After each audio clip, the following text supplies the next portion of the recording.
Mulai on cam ya, saya izin record juga untuk kelasnya.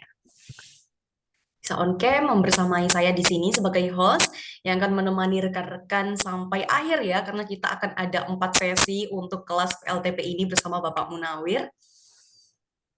Oke, jadi rekan-rekan mungkin saya bisa membacakan riwayat ya dari Bapak Munawir ini karena rekan-rekan pastinya lihat dari poster aja udah tertarik gitu kan untuk ikut kelas Bapak Munawir ini. Jadi Bapak Munawir ini rekan-rekan saya izin untuk membacakan CV-nya ya rekan-rekan ya. Merupakan power plant engineer dan trainer.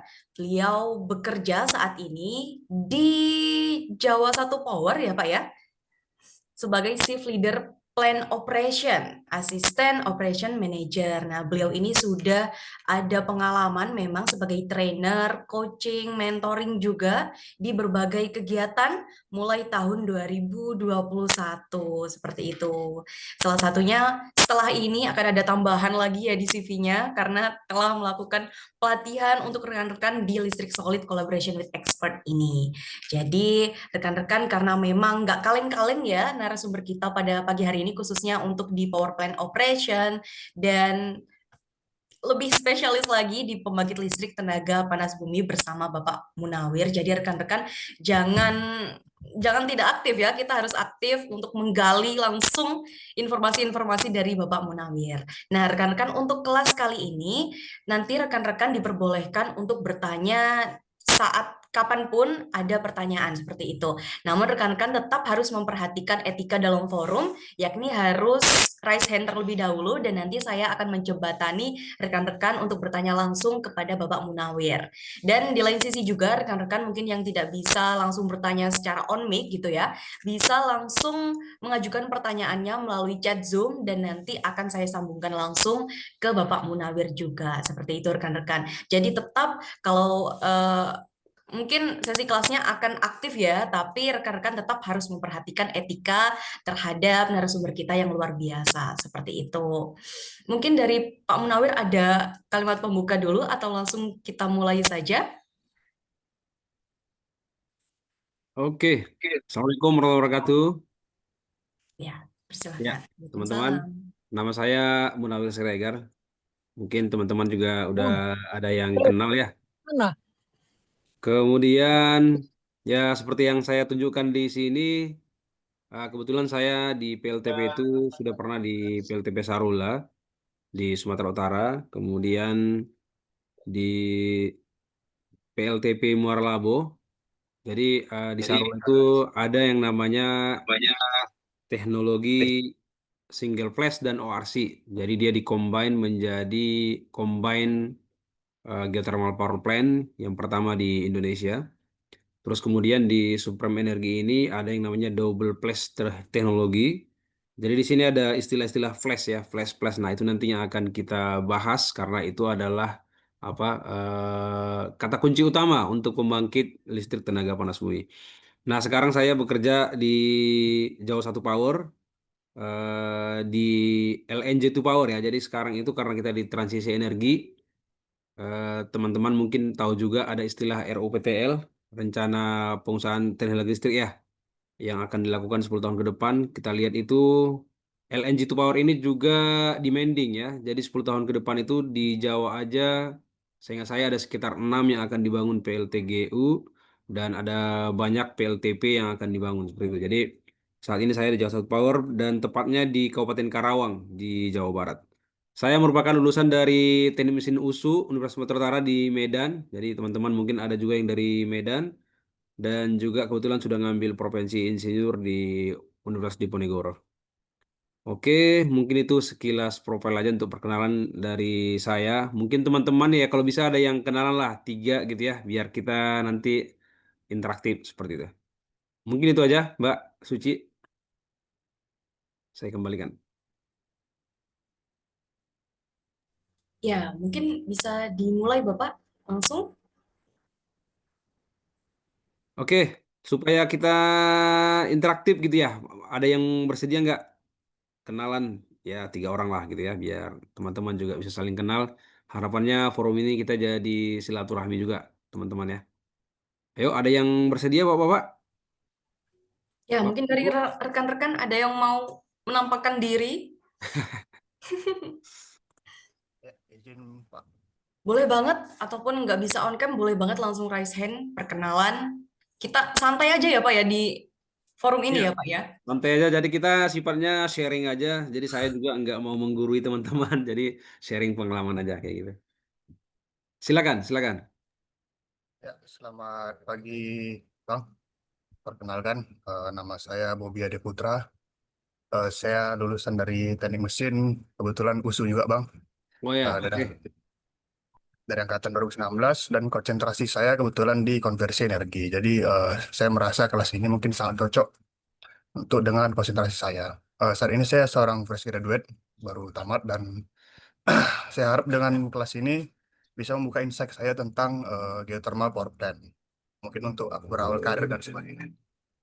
Mungkin sekian dari saya, Bang. Terima kasih, Bang. Oke, terima kasih. Mas siapa tadi? Mas Bobi ya? Silakan. Bang Bobi ya, Bang Bobi. Makasih. Ya, Bang. Ada lagi silakan rekan-rekan. Ya, terima kasih Mas Bobi. Selanjutnya rekan-rekan yang lain mungkin bisa juga perkenalan dan on cam ya, biar kita tahu nih wajah ganteng cantiknya ini. Ini udah pagi weekend ya kan, pastinya semangat dong rekan-rekan. Boleh banget atau langsung raise hand deh. Nanti saya bantu perkenalannya. Oke, kalau tidak ada, ini Pak Riki belum join ya? Pak Riki belum join ya? Pak Riki belum, masih mute, masih mute. Sudah Bang, sudah join Bang. Wes, ya ini Pak Riki ini sebenarnya expert. Nanti bisa kita tanya-tanya ke dia secara langsung ya, gimana keadaannya di lapangan gitu ya. Siap, siap Bang Munawir. Ya, salam kenal kawan-kawan semua dan Mbak Suci. Ya, seperti kata Pak Herman ya Bang Bun ya, eh, lanca kaji dek baulang, pasa jalan dek batampuah. Jadi sekarang nih kita lagi belajar lagi nih. Rindu juga dapat kelas dari Bang Munawir kan. Kalau dulu dapat kelasnya gratis, sekarang udah harus ini. Jadi ya nggak apa-apa lah. Sekarang kita ulang-ulang lagi kaji yang lama. Nanti mohon juga bimbingannya dari Bang Munawir dan rekan-rekan semua nanti. Ya, terima kasih. Oke siap Pak Riki, terima kasih. Oke Mbak Suci, kayaknya kita langsung aja ya, kita mulai aja. Ya Pak, silahkan dimulai. Oke. Oke teman-teman, kita mulai untuk kelas kita kali ini. Jadi kita buat semenarik dan seinteraktif mungkin aja. Jadi nggak usah terlalu kaku. Karena saya pikir ini sifatnya sharing session dari pengalaman-pengalaman saya yang dulu. Kebetulan saya 5 tahun di Panas Bumi.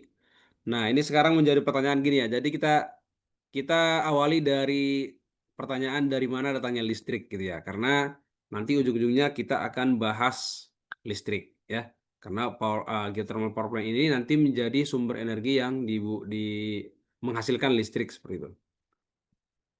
Nah, sebenarnya listrik itu datangnya dari generator gitu ya. Jadi generator itu di setiap pembangkit listrik pasti ada generatornya, ada kecualinya, kecuali solar gitu ya, pembangkit listrik tenaga matahari atau surya gitu ya. Nah, kita akan lihat sekilas bagaimana generator itu bekerja gitu ya. Nah, mungkin teman-teman ada juga tahu ini dari Ricky Elson gitu ya. Ada seorang anak muda namanya Pak Ricky Elson. Ini sekarang kalau nggak salah di Jawa Barat sini juga dia. Dia ini seorang pelopor mobil listrik Indonesia bersama Pak Dahlan Iskan pada masanya gitu ya. Jadi teman-teman mungkin ingat tapi eh, mobilnya yang udah jadi itu nggak jadi di mass production ya, nggak jadi dikembangkan. Ada suatu quotes yang sangat menarik dari beliau ini yang disampaikan oleh profesornya. Ini kalau kita lihat di interview-interview beliau ya dari Profesor Kenjo nih ya.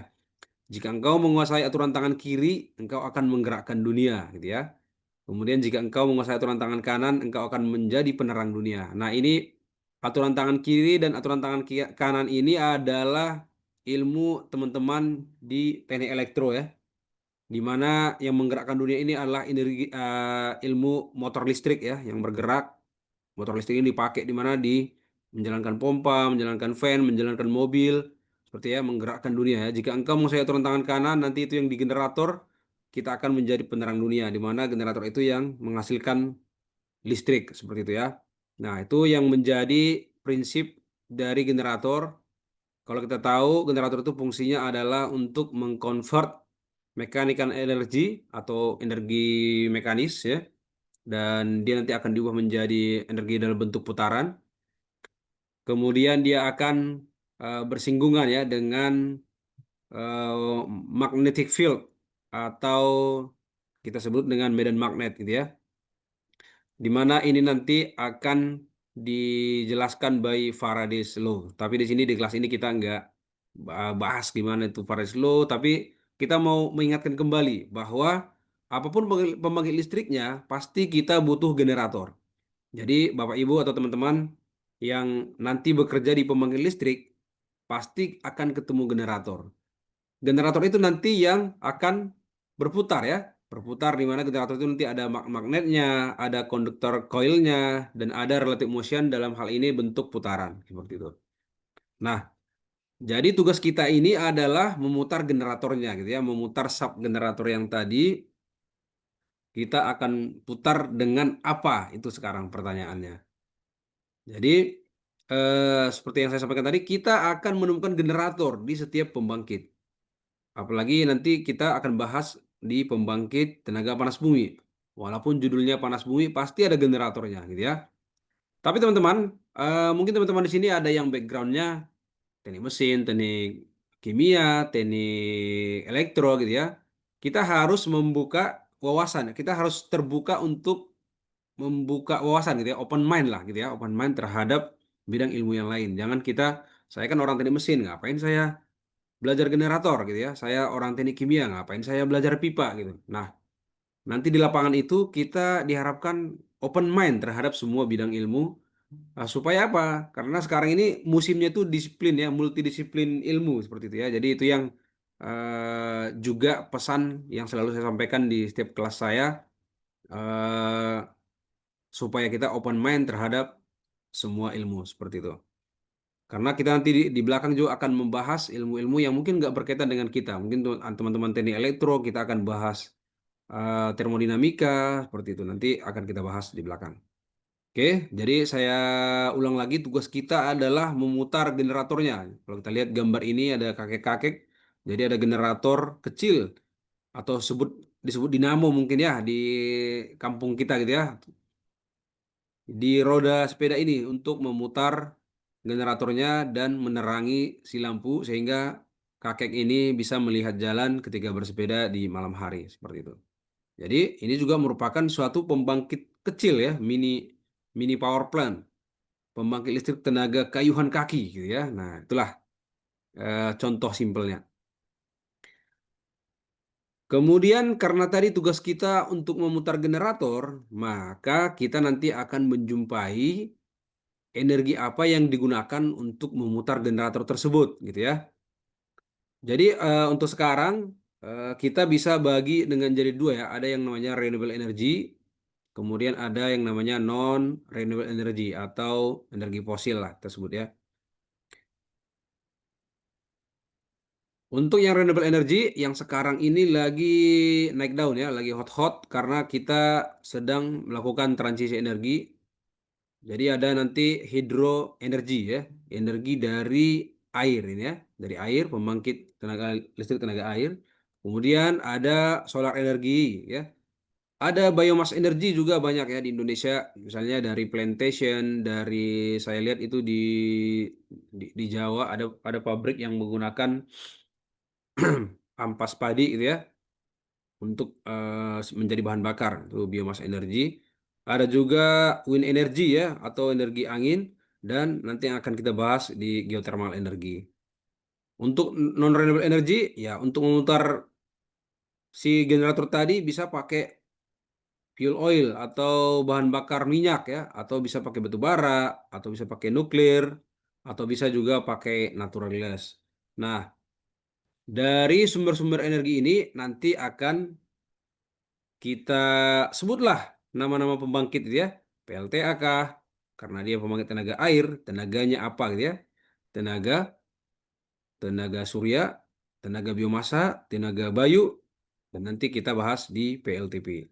Yang lain-lain mungkin teman-teman juga sudah tahu PLTD, diesel ya, PLTMG, mesin gas, PLTU, tenaga uap, kemudian PLTN, pembangkit listrik tenaga nuklir, atau yang lain. Nah, menggunakan natural gas bisa PLTG, bisa PLTGU, bisa PLTMG gitu ya. Nah, itulah tadi. Jadi karena tadi tugas kita memutar generator, kita harus pakai energi. Pakai energi kaki kah seperti kakek yang tadi atau pakai energi yang lain. Nah, dalam hal ini kita akan membahas tentang bagaimana nanti kita memutar generator di PLTP. Dari mana sih datangnya energi itu, konversinya kayak gimana gitu ya. Itu nanti akan kita bahas di belakang. Nah, ini eh, kita kelompokkan juga tadi ada yang pakai generator, ada yang nggak pakai generator. Jadi hampir semua kita akan mendapati generator di semua pembangkit. Yang beda cuma PLTS ya. PLTS dari listrik solid juga ada kelasnya. Nanti teman-teman bisa ikutin kelas PLTS bersama listrik solid. Oke, kemudian kita karena kita berbicara tentang listrik, maka kita harus membahas juga ini supaya kita apa ya tidak hanya terfokus ke geotermalnya, tapi geotermalnya itu ujungnya kemana sih gitu ya. Nah, jadi eh, kita yang punya namanya sistem tenaga listrik ya, di mana-mana pasti kita menggunakan istilah sistem tenaga listrik, di mana ada pembangkit listrik yang akan menghasilkan listrik tentunya ya. Tadi kita sudah lihat pembangkit listrik apa aja ya, sudah kita bahas. Kemudian nanti dari pembangkit ini akan disalurkan ke transmisi ya, transmisi. Jadi teman-teman mungkin pernah lihat transmisi kalau kalau saya pergi ke arah Jawa itu ada saya lihat ada transmisi yang besar tuh mungkin yang 500 kV. Kalau di Sumatera itu backbone-nya itu 275 ya. Jadi kalau di Jawa itu 500 kV, kalau di Sumatera itu masih 275 kV backbone-nya. Nah, dari pembangkit nanti akan tegangannya akan di step up ya, pakai trafo. Jadi misalnya dari generatornya 24 volt gitu ya. Ini sorry, 12 kilovolt nanti ke 500 kilovolt. Kemudian disalurkan lagi. Di sini mungkin ada yang 20 kV gitu ya, yang tiang listrik di jalan-jalan. Baru nanti di step down lagi tegangannya ke konsumen gitu ya, sampai ke rumah-rumah kita seperti itu. Nah, jadi itu adalah sistem tenaga listrik yang saling berkaitan. Jadi sehari-hari saya kan bertugas di pembangkit listrik ya, di bagian operation. Jadi sehari-hari saya juga memonitor bagaimana kondisi di transmisi ini atau sering kita sebut dengan grid ya. Grid. Grid itu adalah jaringan transmisi PLN gitu. Karena kita terhubung dari pembangkit ke grid, maka sehari-hari saya juga memonitor ini. Kenapa? Karena antara pembangkit dengan sistem transmisi atau grid itu saling berkaitan untuk menjaga sistem. Mungkin di listrik solid juga ada ya kelasnya untuk membahas ini, tapi ini sedikit kita singgung supaya kita mengetahui bahwa eh, pembangkit itu bagaimana sih kebutuhannya gitu. Jadi teman-teman nanti supaya tahu insight-nya, oh ternyata pembangkit itu akan digunakan kemana seperti itu. Nah, nanti antara pembangkit dengan transmisi itu harus saling bekerja sama untuk menjaga kehandalan ya istilahnya, kehandalan. Ini sebelum kita masuk ke geothermal ya teman-teman. Kita ulas sedikit.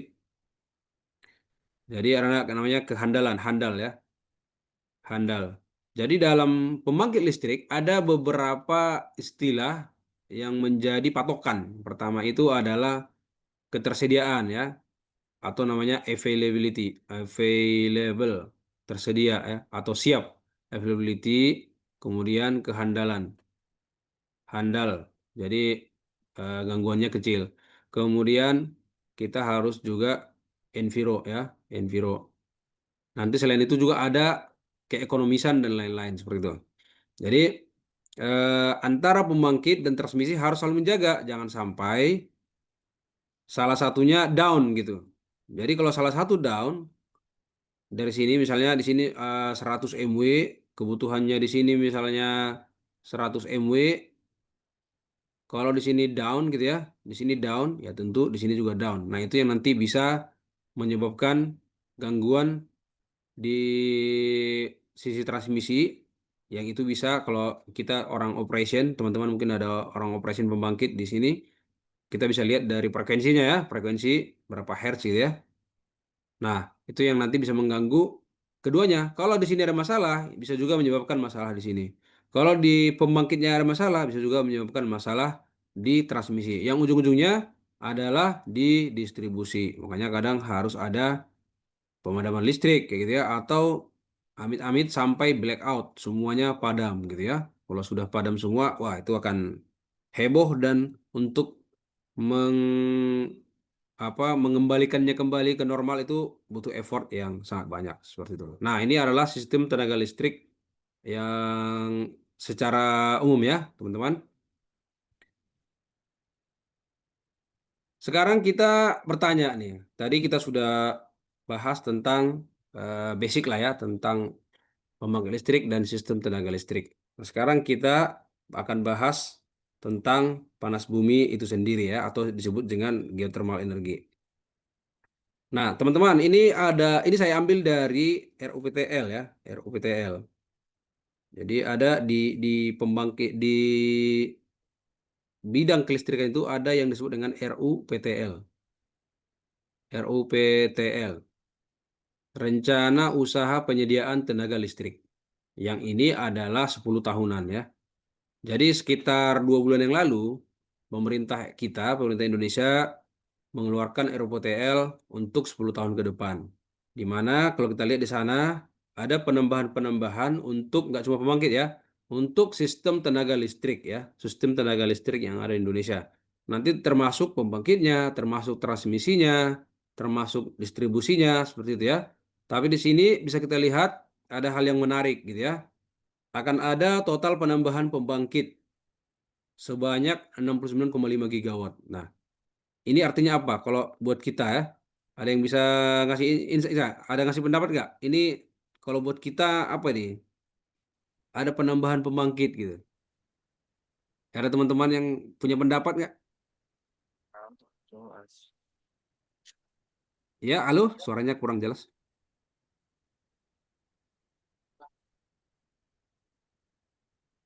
Oke, jadi kalau saya membacanya ini total penambahan pembangkit 69,5 giga gitu ya. Kalau saya melihat itu ada peluang kerja. Ya, kalau saya membacanya ada peluang kerja buat kita orang Indonesia gitu ya, apalagi anak teknik gitu.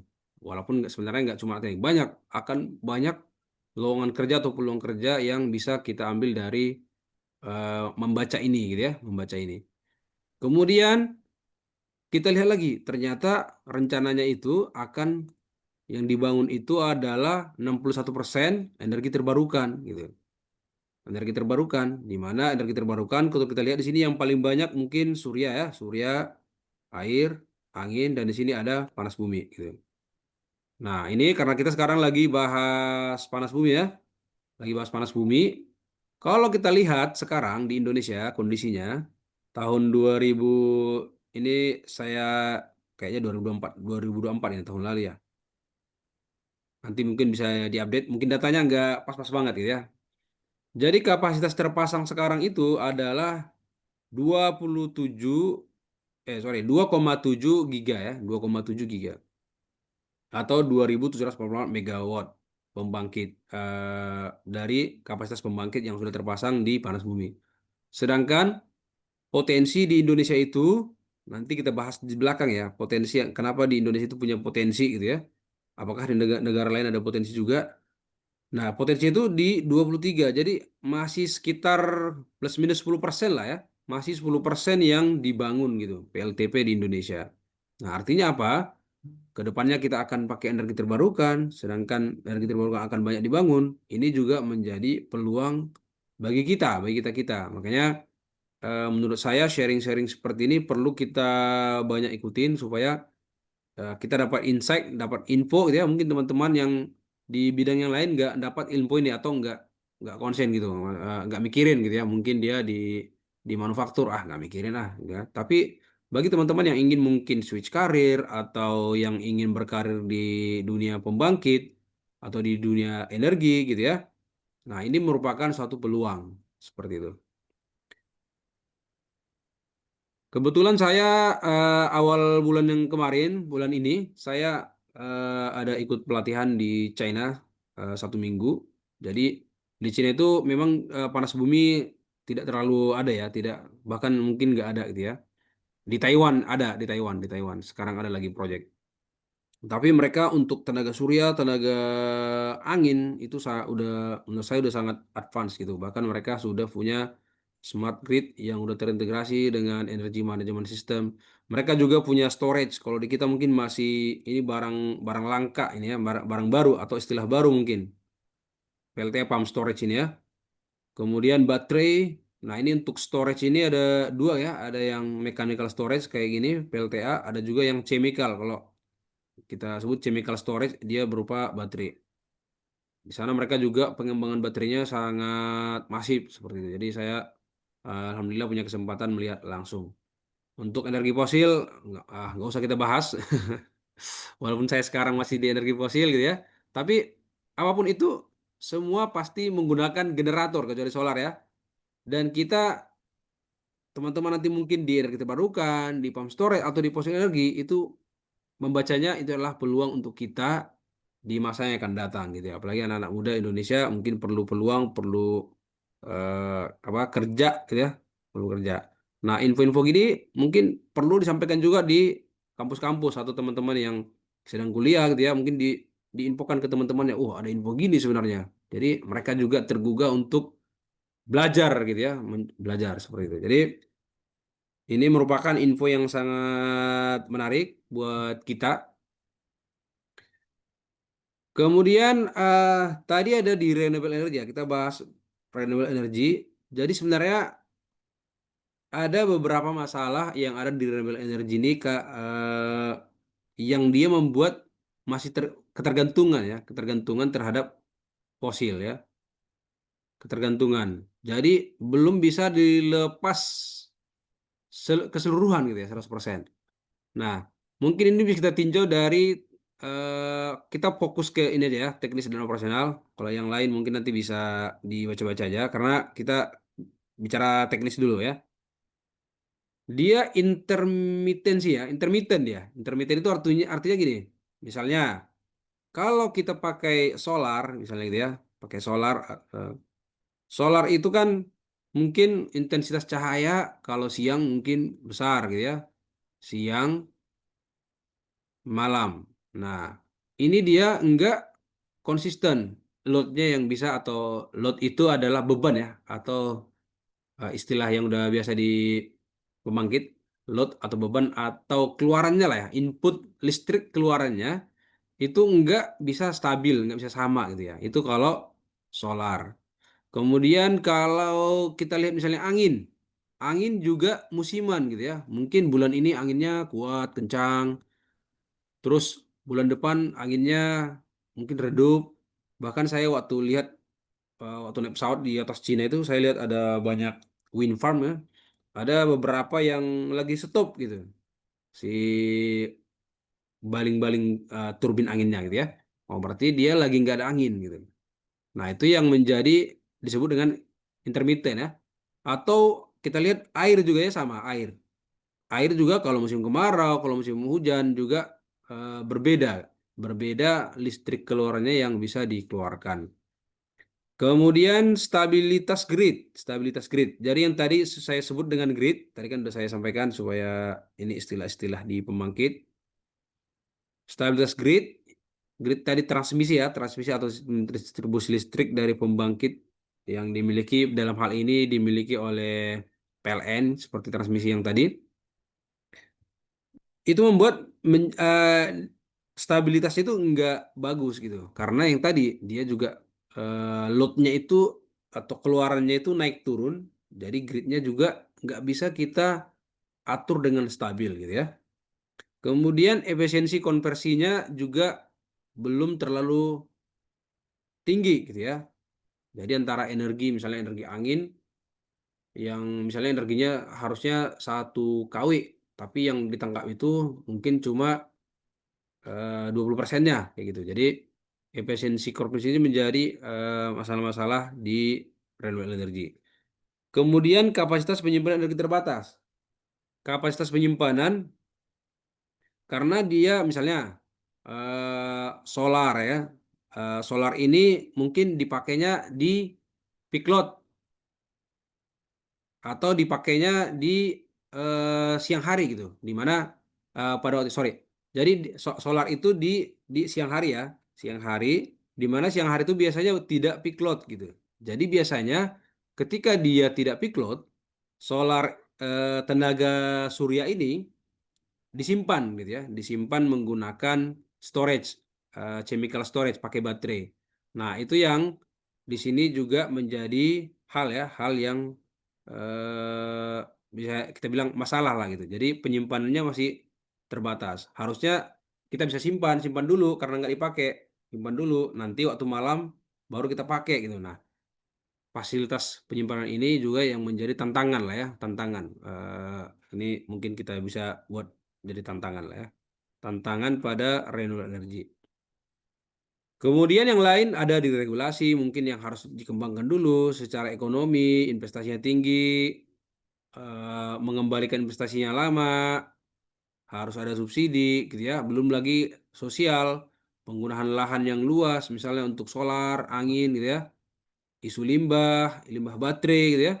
Kemudian teknologi baterai dan penyimpan energi ini harus dikembangkan bagaimana membuat baterai yang kapasitas besar. Seperti itu supply chain kita harus mendatangkan dari luar negeri kayak solar panel gitu ya. Dan harus melakukan integrasi smart grid. Nah, ini juga kemarin kalau di China kita udah lihat contohnya mereka sudah menggunakan smart grid supaya apa? Supaya mereka bisa mengatur antara kalau siang kita pakai solar dia langsung auto detect gitu ya, auto detect by load-nya mereka langsung bisa pakai seperti itu. Jadi itu yang tentu itu kalau sekarang itu mungkin masih skala-skala penelitian gitu ya. Nah, itu yang menjadi tantangan ke depannya membuat integrasi smart grid gitu ya. Oke, sekarang kita lihat ini adalah load curve ya, load curve atau kurva beban. Atau sampai di sini teman-teman ada yang mau bertanya, dipersilakan. Atau yang mau ngasih tambahan pendapat, saya juga. Silakan rekan-rekan kalau ada yang ingin ditanyakan atau mungkin bisa lanjut dulu. Oke, kita lanjut dulu ya. Ini contohnya adalah load curve, load curve. Kurva beban. Ini kurva beban kalau nggak salah ini di Sumatera nih. Masih saya di Sumatera dulu. Ini saya ambil satu slide. Jadi setiap hari kita punya yang namanya kurva beban. Sama dengan di rumah kita sebenarnya teman-teman ya. Jadi nggak usah bingung load curve ini apa gitu ya. Jadi sama seperti di rumah kita. Nanti kita akan bicara tentang base load gitu ya. Base load dan karena hubungannya nanti terhadap geothermal ya. Kita akan bandingkan nanti hubungannya bahwa geothermal itu agak lebih unggul dari renewable energy yang lain. Jadi kita punya yang namanya load curve. Kalau di rumah kita, coba saya pinjam ke sini dulu ya, ke sini ya. Ini biar saya bisa gambar. Load curve. Kalau di rumah kita mungkin ya, di rumah kita kalau kita gambarkan, misalkan ini adalah bebannya rumah kita misalnya 2.200 lah ya, atau ada yang 900 lah, anggap 900. Misalnya ini misalnya ini adalah jam 00 gitu ya. Jam 00 di sini kita malam ya, malam. Jam 00 itu sudah mulai tidur lah, tidur jam 00. Nanti di sini mulai jam 4 misalnya, mulai jam 4 ini tidur. Ini ada beban di sini ya, nanti bisa kita analogikan ya. terhadap load curve yang ada di grid. Jam 4 misalnya ini baru bangun lah ya. Jam 4 Mbak Suci di sini mulai masak ya, mulai masak gitu ya. Dia pakai listrik, lampunya belum dimatiin gitu ya. Jadi di sini mulai naik. Nah, kira-kira dimulai jam 6, nanti masaknya udah selesai, Mbak Sucinya udah mulai matiin ini ya, matiin lampu gitu ya. Anggaplah di siang hari karena semua di sini di jam 0 ini lampu masih ada ya. Nah, di siang hari mungkin di sini ada load seperti ini. Kemudian nanti di sekitar jam-jam 5 lah ya, 17 sampai malam nanti dia naik lagi gini. Set, gitu ya. Nanti sekitar jam 10 balik lagi ke jam 00 gitu ya.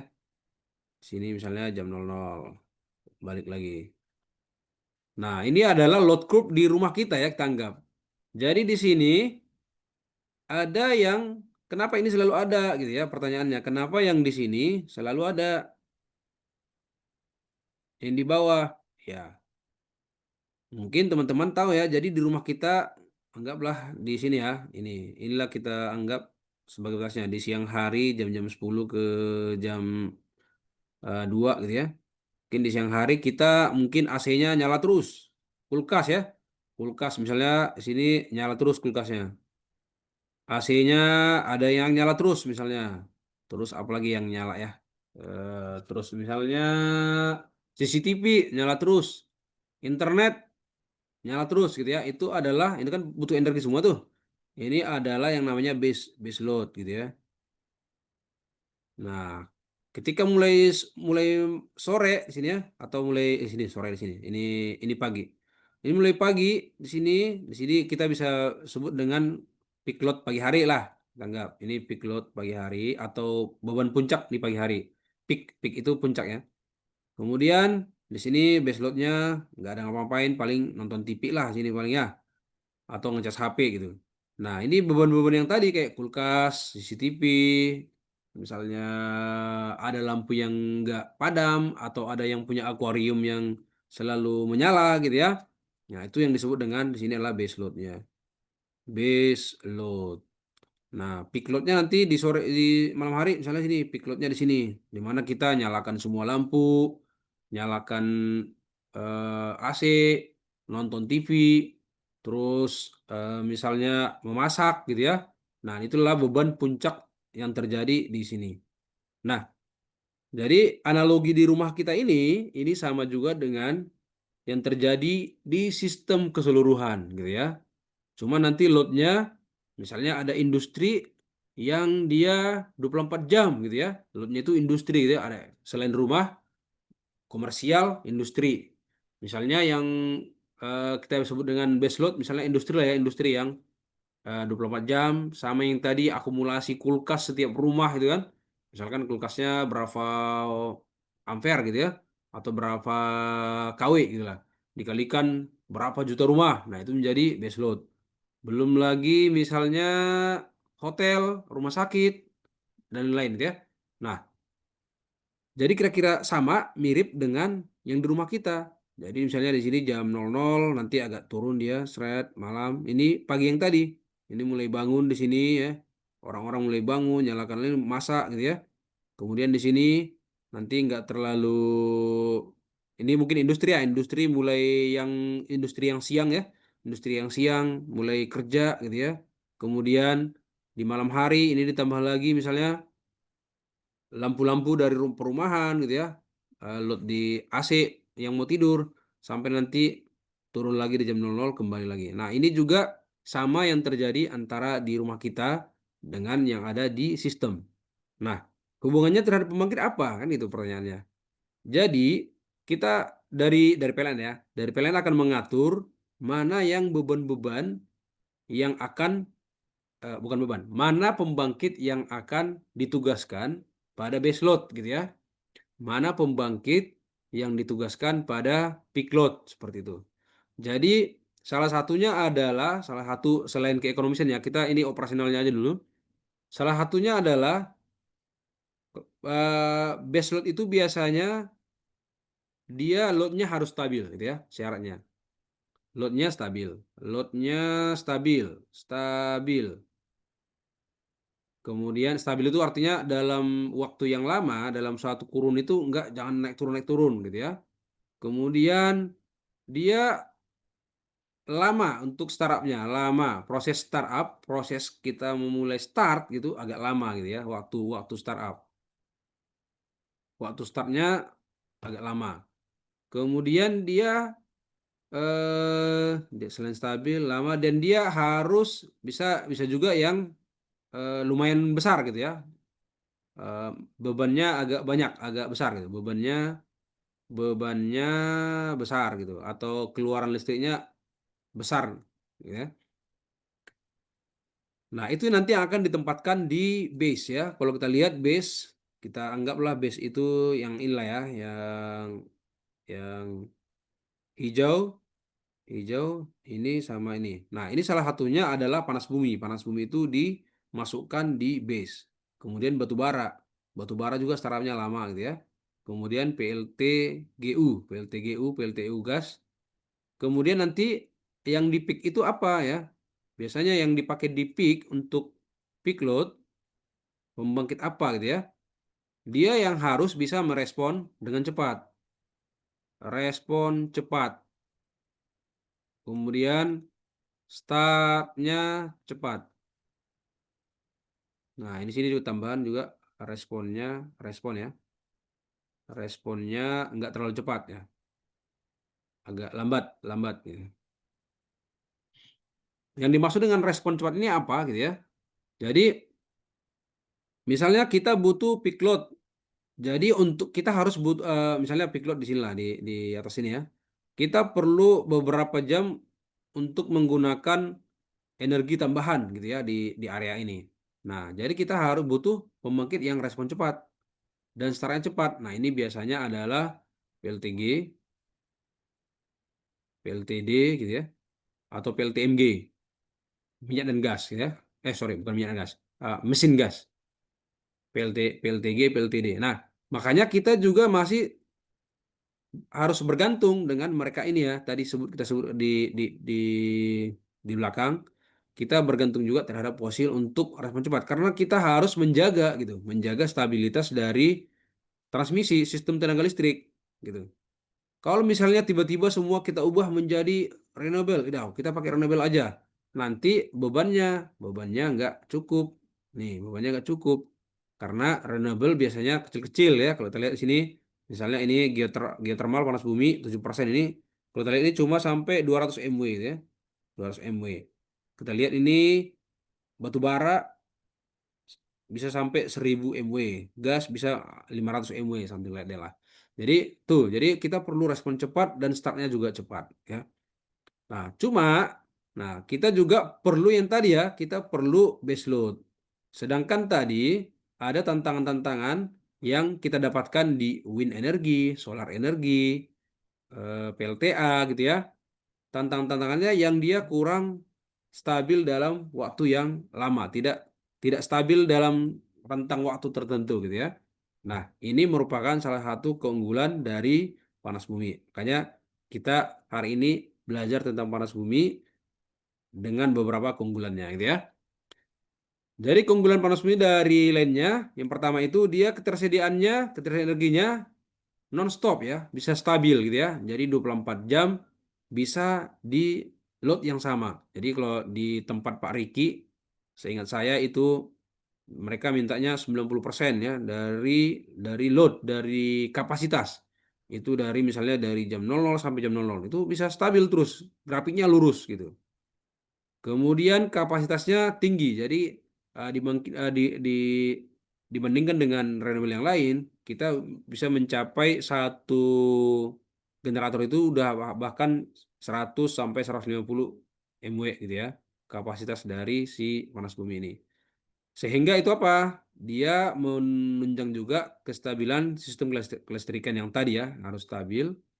Kemudian dia juga pemakaian lahan. Pemakaian lahan itu relatif lebih kompak atau lebih sedikit. Misalnya kalau kita bandingkan dengan wind farm harus buka lahan yang luas di beberapa titik gitu kan, solar gitu ya. Kemudian kapasitas juga tinggi. kapasitas faktor atau disebut dengan CP ya. Kapasitas faktor itu adalah antara pembangkitan dengan antara berapa megawatt yang dibangkitkan dengan kapasitas. Jadi hampir mirip dengan available ini.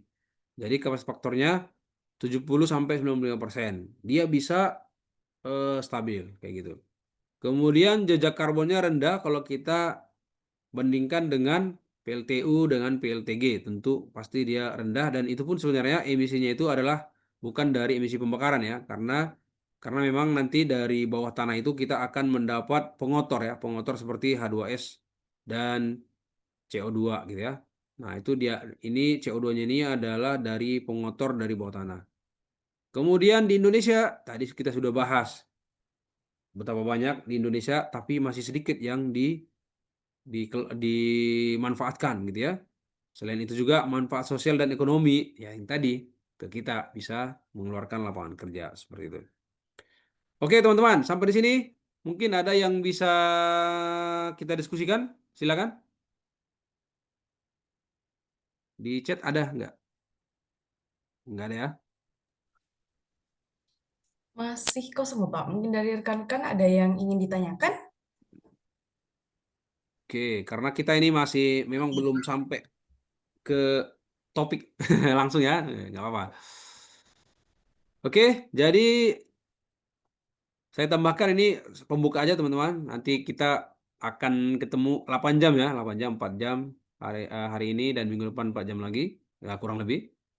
Jadi transisi energi hari ini kalau kita lihat di sini ada perubahan iklim ya. Ini juga perlu kita sampaikan pada apa isu-isu energi di mana ada isu perubahan iklim, kemudian kebijakan net zero emission, kemudian transisi energi bersih. Nah, ini PLTP seperti yang sudah kita bahas, dia merupakan salah satu energi bersih dan menurut saya ini menjadi andalan nanti di Indonesia untuk menjadi salah satu base load lah ya. Kalau kita punya banyak geothermal misalnya 100 kali 10 itu udah 1000, itu 1000-nya udah bisa dibuat jadi base load yang tadi di sini. Harapannya nanti geothermal itu akan ya menutupi inilah ya, menutupi si batu bara ini ya, harapannya kita harapkan kayak gitu. Jadi kita akan bertransisi ke energi yang lebih bersih seperti itu. Oke, sekarang kita akan berkenalan dengan geothermal energi. Kita akan masuk ke topik kita. Jadi teman-teman mungkin tahu ya, ini pemandian air panas lah ya di beberapa tempat lokasi di Pulau Jawa, di Sumatera yang udah pernah saya sendiri kunjungin gitu ya. Ada beberapa lokasi pemandian air panas, di mana pemandian air panas ini merupakan salah satu tanda-tanda bahwa di sana ada geothermal energi ya.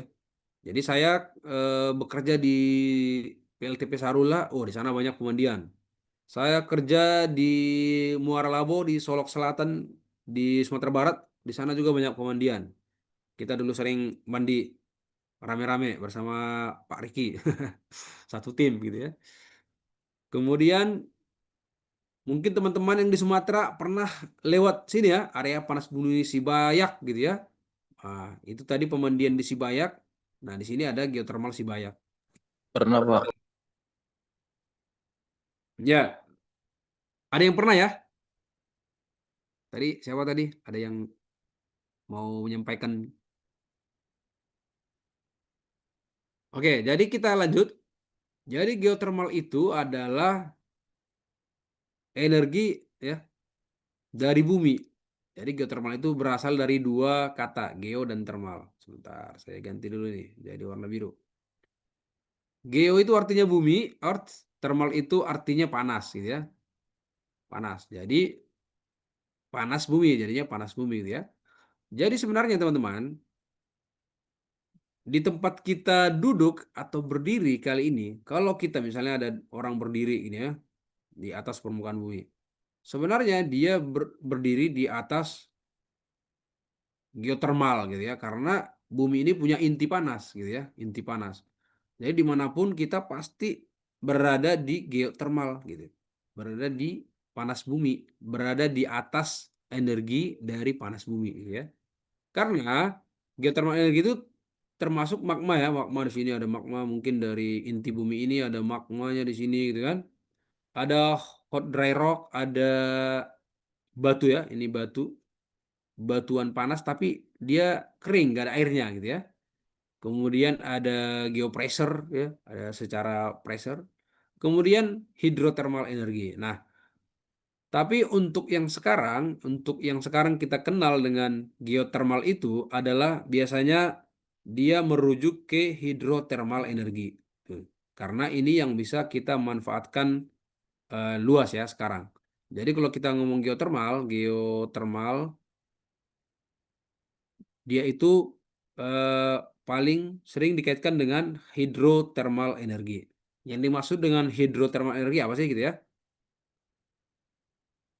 Ini sorry, ini ada ini awalnya dulu ya. Jadi awalnya dulu geothermal power plant itu ada di Italia pertama ya, di Larderello Power Plant. Itu awalnya masih di 205 kilowatt, masih kecil, masih dua rumah lah ya, dua rumah. Nah, ini adalah di Museum Larderello. Ini udah ada pembangkit panas bumi, gitu ya. Bisa kita lihat kalau teman-teman pergi sana. Saya belum pernah ke sana.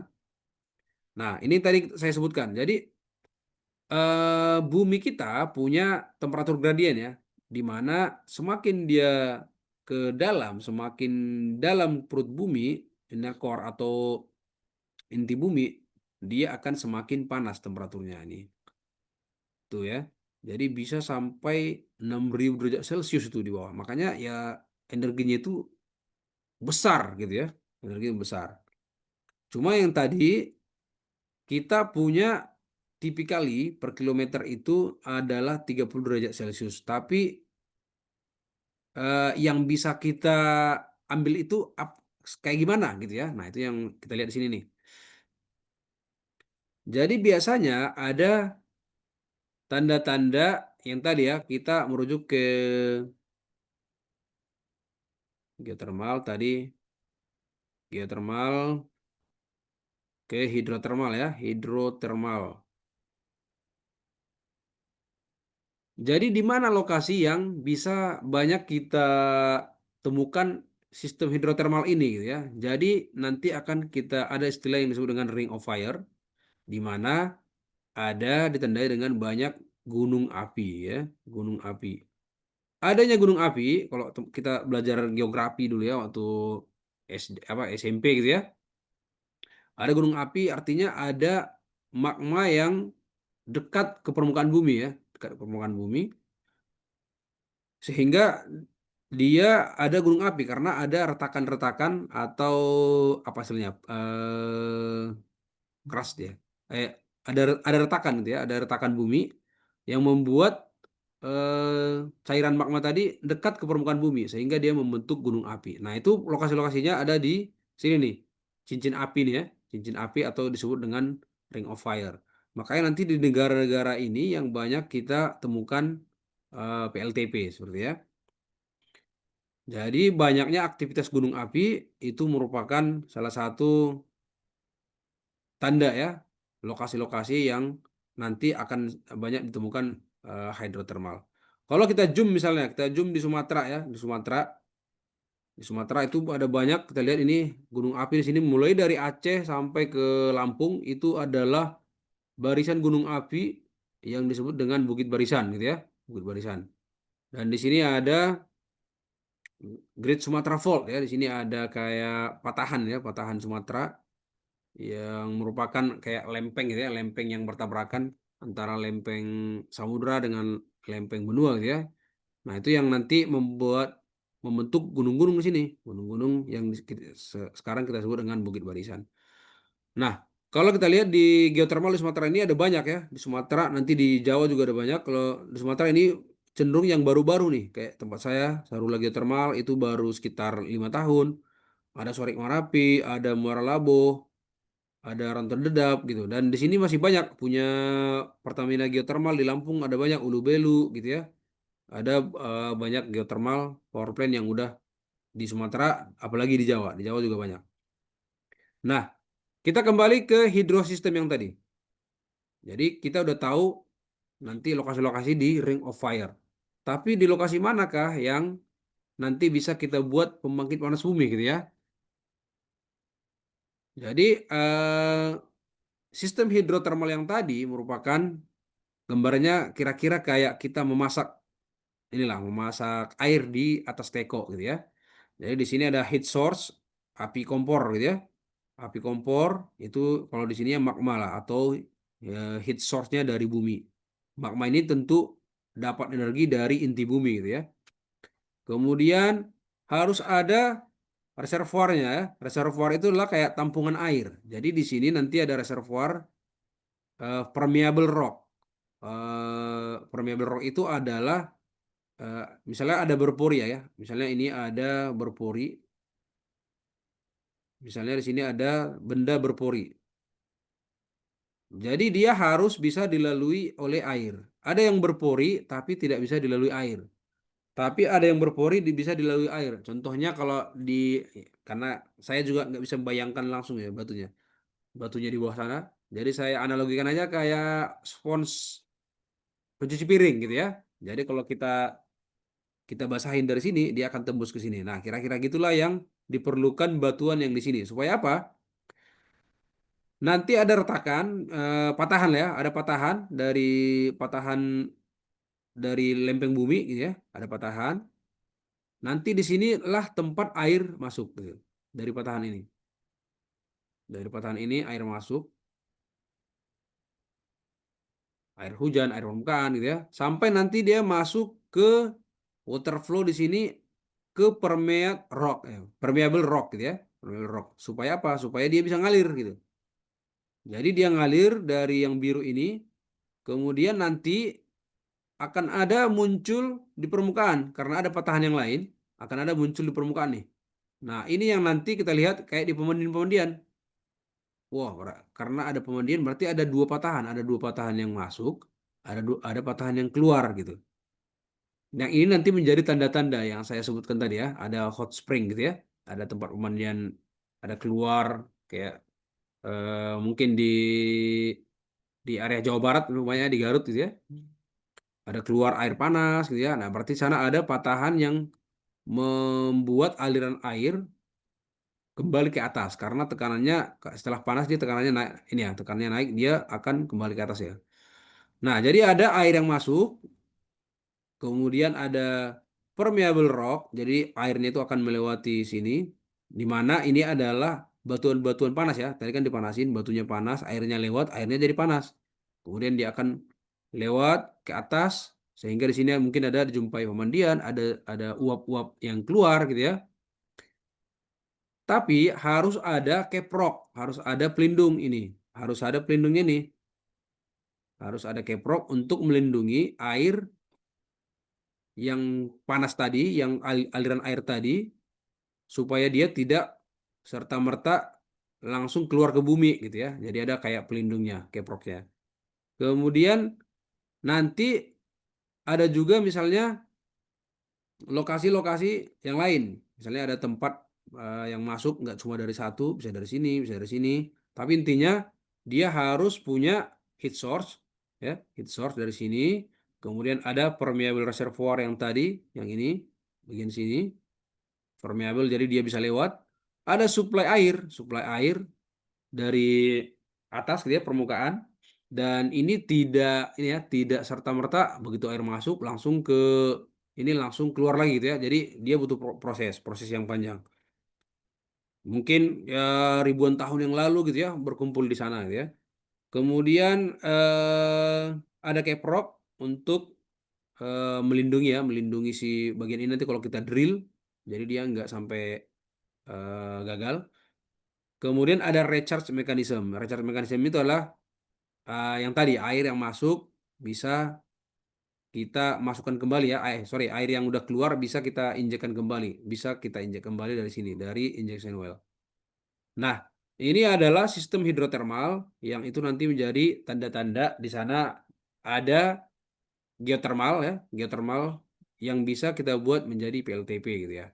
Nah, nanti expertnya di sini sebenarnya teman-teman yang geologi, geofisika, geokimia, kita tidak terlalu bahas terlalu dalam untuk hal ini karena ini sangat kompleks sebenarnya.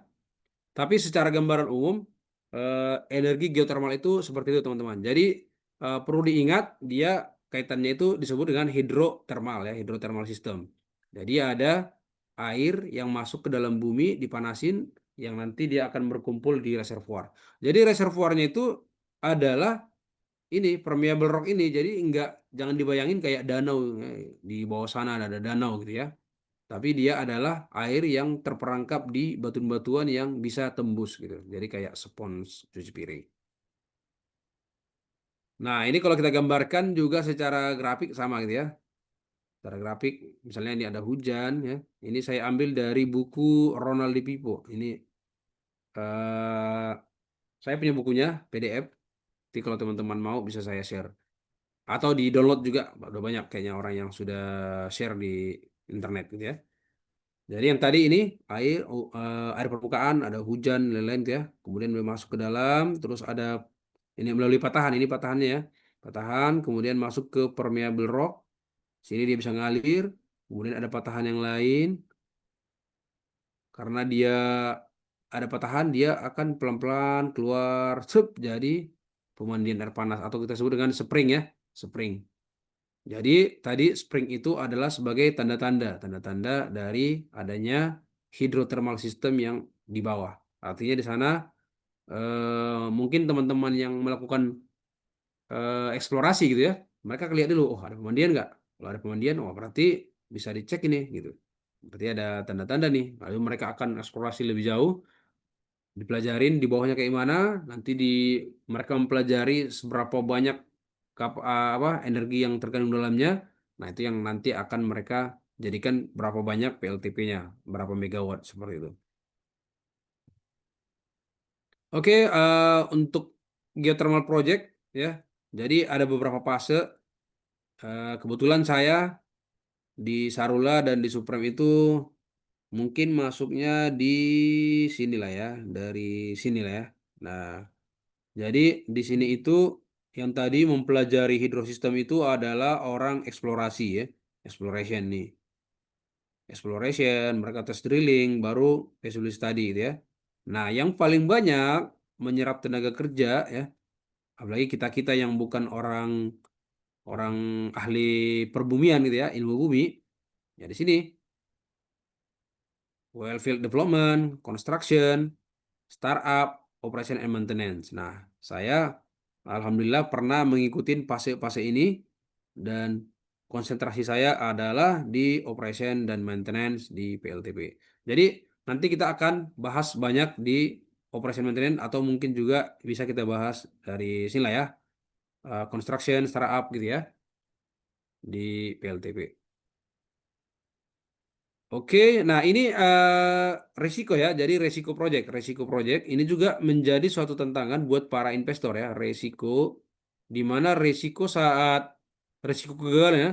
Risiko kegagalan dari proyek ini ketika pre-survei, eksplorasi itu risikonya tinggi gitu ya.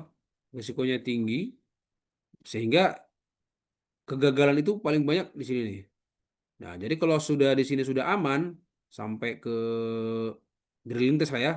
Sudah disebutkan dia oke, kira-kira dia berapa MW gitu ya, misalnya 100 MW. Nah, harusnya sampai sini sudah resikonya mulai rendah gitu. Sampai nanti ujung-ujungnya adalah operation and maintenance. Ujung-ujungnya adalah menghasilkan listrik gitu ya. Dan ujung-ujung yang paling ujung adalah menghasilkan uang gitu ya. Menghasilkan uang, keuntungan. Ujung-ujungnya ya kita supaya kita bisa gajian gitu kan. Gitu teman-teman. Jadi itulah gambaran, itu sebenarnya gambaran sederhana lah ya, sederhana dari sumber energinya. Kita masih belajar sumber energinya di sini. Nanti akan kita langsung ke pembangkitnya kayak gimana. Oke, sampai sini ada yang mau bertanya? Dipersilakan. Ya, dipersilakan rekan-rekan jika ada yang ingin ditanyakan, bisa langsung raise hand atau melalui chat Zoom ya. Atau mungkin dilanjut dulu, Bapak? Mungkin di akhir Oke, kita lanjut. kali ya Jadi akhirnya. kalau kita analogikan misalnya ya dengan PLTU. Jadi PLTU itu adalah asalnya dari batu bara, berarti dari tambang gitu kan. Di tambang itu juga mereka melakukan eksplorasi, melakukan drilling test, berapa banyak misalnya batu bara yang di nah itu adalah proses-proses yang mirip dengan inilah gitu ya.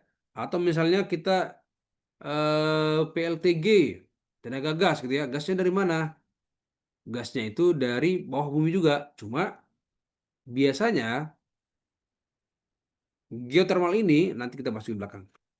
Ada yang disebut dengan surface dan subsurface. Jadi subsurface ini yang tadi akan di-handle sama teman-teman yang di bidang ilmu bumi gitu ya.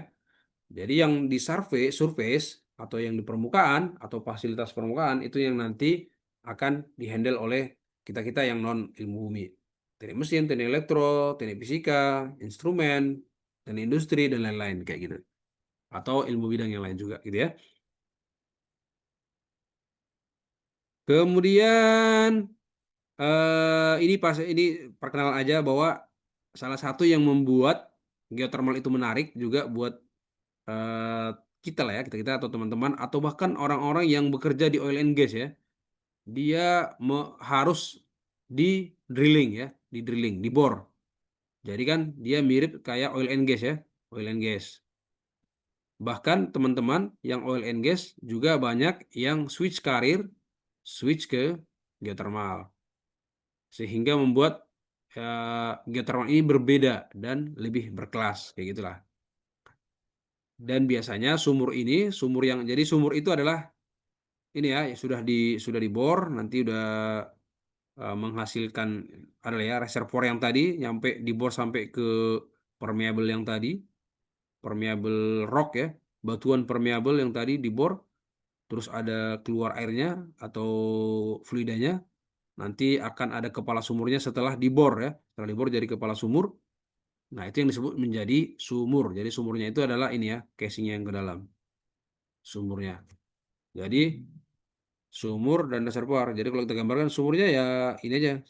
Sama kayak sumur bor di belakang rumah gitu ya.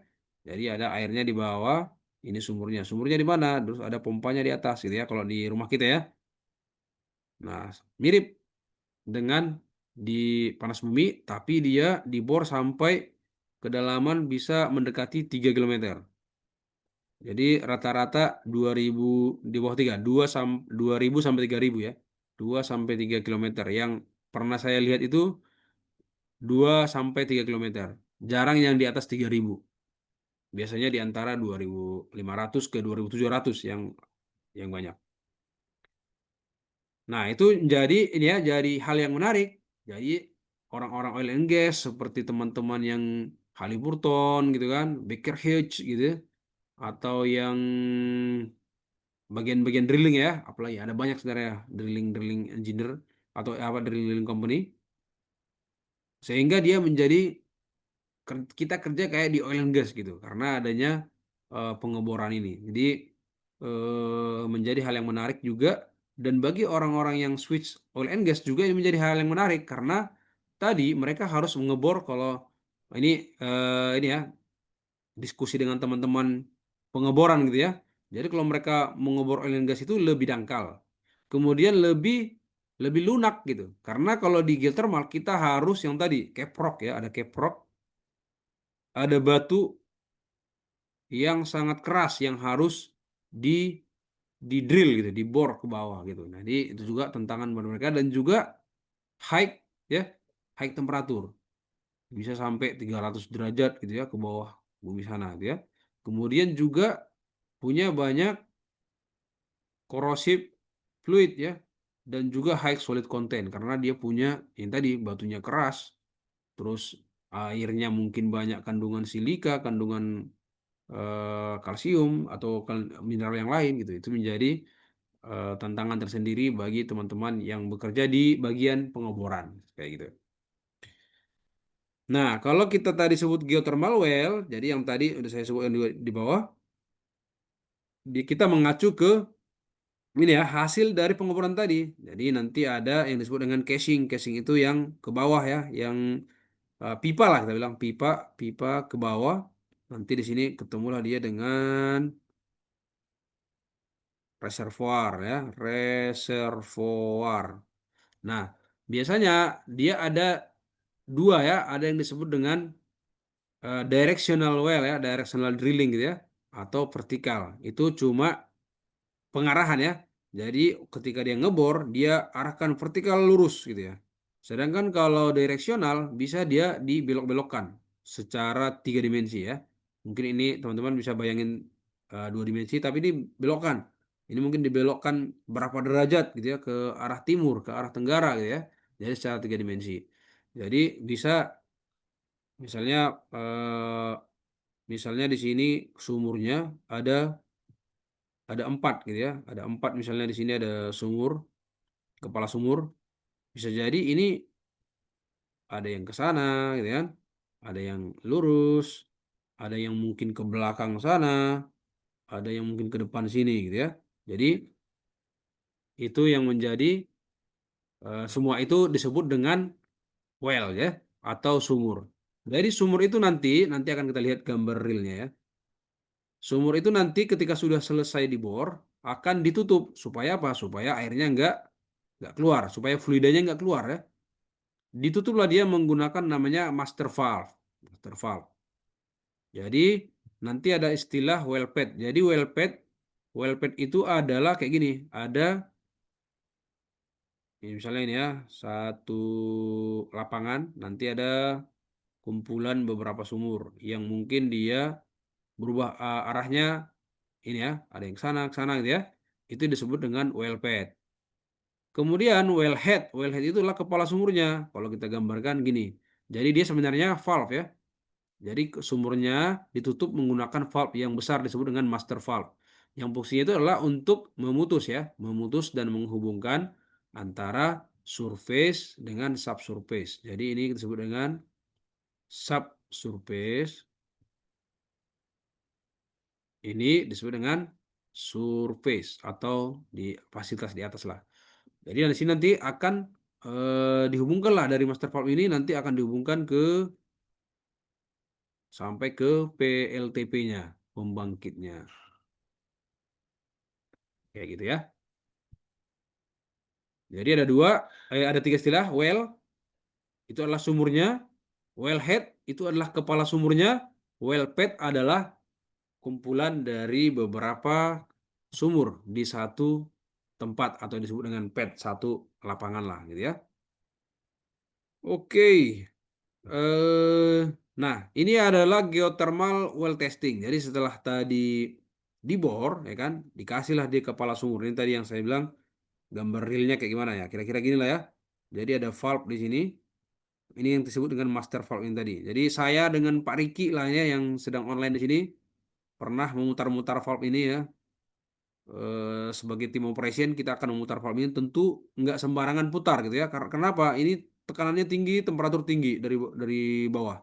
Jangan sampai tiba-tiba dia thermal shock gitu ya. Thermal shock karena tiba-tiba panas, itu bisa meletup gitu ya atau bisa terjadi retakan pada bagian sini ya.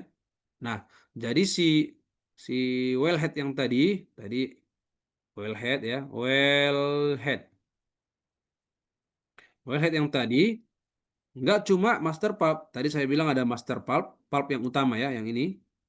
Jadi ada juga nanti valve-valve kecil di sini ya. Valve kecil atau yang disebut dengan wings valve. Wings itu kayak sayapnya lah gitu ya. Sayapnya.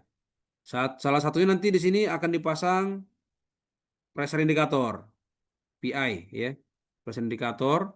Nanti salah satunya akan dipasangkan pipa kecil untuk apa? Yang tadi kita harus panasin dulu pelan-pelan si sumur ini untuk sebelum membuka secara 100% gitu. Jadi pelan-pelan dulu dipanasin, pelan-pelan setelah dia panas, udah stabil semua panas, baru kita discharge atau keluarkanlah isinya perlahan-lahan. Bisa jadi untuk keperluan well testing ini adalah supaya kita mengetahui berapa flow ya.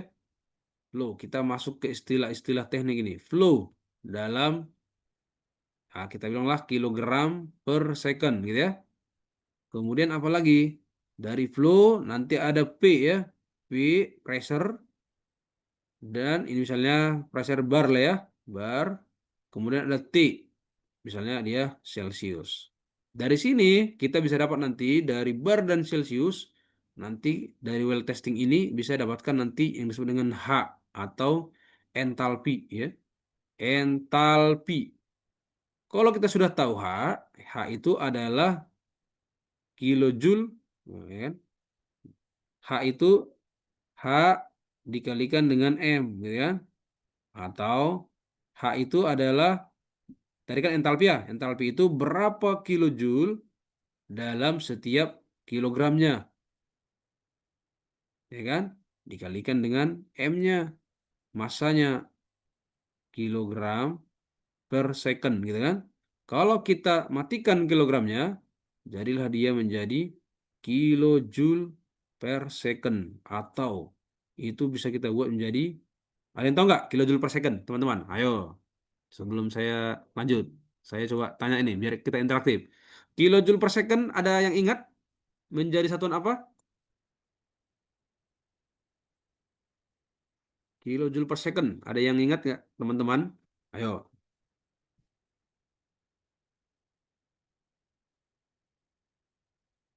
ada yang searching gitu ya. Teman-teman saya yakin tahu lah ya, kilojoule per second, belajar fisika kita dulu, disebut dengan kilowatt. Jadi dari sini kita udah tahu potensinya berapa kilowatt gitu. Berapa kilowatt sih sumur ini kira-kira gitu. Misalnya flow flow steamnya, nanti yang ini juga akan kita pakai ini ya. Nanti kita kan membuat perhitungan termodinamika nanti ya di ujungnya. Misalkan H-nya ini adalah, jadi H-nya ini dari pengukuran ya teman-teman. Makanya nanti di soal kita itu akan saya misalkan aja dari, ya saya misalkan dari pengukuran-pengukuran yang lama lah ya. Misalkan 1600 misalnya. Hanya dikali flow-nya 10. Nah, berarti 1600 kilojoule per kilogram dikali 10, ya kan? Nanti bisa dapat berapa itu? Berarti 16.000. Ya, nanti bisa kita buat jadi berapa kW gitu. Oke. Nah, ini yang tadi saya bilang ada beberapa pet gitu ya. Ini saya ambil dari YouTube Geothermal ITB ya. Ini beberapa pet, misalnya ada pet A, pet B, pet C, nanti dinamakan. Well pet yang tadi bisa kita nama-namakan. Nanti kita lihat di sini adalah ini merupakan engineering drawing ya, engineering drawing untuk mengidentifikasi. Misalnya pet C ini ternyata dia cuma ada satu sumur gitu ya. Pet D ini bisa kita lihat di sini ada dua sumur nih, ujungnya satu ke sini, satu ke sini. Nah, bisa kita lihat juga berapa meter gitu ya. Berapa meter kedalamannya. Kita lihat ini misalnya ini 0 ya, ini 0. Ini misalkan ini 0 permukaan laut ya, 0 permukaan laut.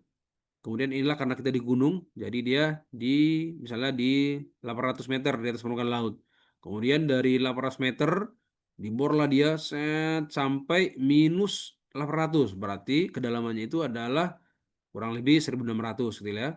Sedangkan yang D ini dari misalkan ini adalah 1000 lah ya, ini 1000 di atas permukaan laut, kemudian dibor dia sampai minus, ini anggaplah minus 400, berarti 1400. Nah itulah, jadi arahnya kemana gitu ya, dan juga kedalamannya berapa nanti bisa ditunjukkan melalui mapping seperti ini, atau disebut juga dengan konseptual model dari masing-masing sumur di lapangan kayak gitu ya.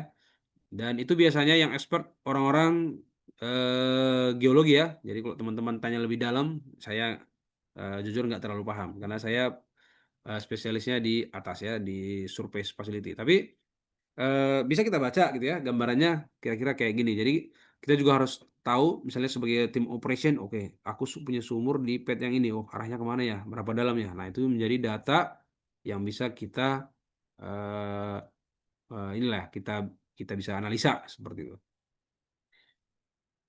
Jadi reservoirnya yang ini ya, reservoirnya yang ini berarti ada lapisan permeabelnya di sini. Berarti di atas reservoir ini pasti ada caprock yang tadi di sini. Ada di sini batuan yang untuk melindungi si reservoir ini dari permukaan ke reservoir. Di sini dibatasi oleh caprock dan juga melindungi si sumur ini supaya nggak gampang pecah gitu ya. Oke, ini top reservoirnya bagian atasnya, batas atasnya. Kemudian ini ada batas bawahnya ya, sini. Kayak gitu. Jadi ini diambil tidak serta-merta dapat dalam 1 hari gitu ya. Ini adalah kerja keras tim dari subsurface yang mungkin sudah melakukan eksplorasi bertahun-tahun, bisa 5 tahun, bisa 10 tahun kayak gitu. Gambarannya kayak gitu kira-kira, teman-teman ya. Oke, nanti kita akan banyak membahas termodinamika karena setiap kelas saya tentang panas bumi pasti saya kasih dulu termodinamika di awal supaya apa? Supaya teman-teman mengetahui termodinamika praktis. Jadi kita nggak mempelajari termodinamika semua ya. Termodinamika kita comot yang dipakai di PLTP yang mana sih gitu. Jadi itu yang nanti akan kita pelajari. Dan kalau ini adalah basic yang mungkin sering kita temukan di pelajaran-pelajaran di kampus ya. Ya, biasanya kita mengenal yang disebut dengan siklus Rankine ya.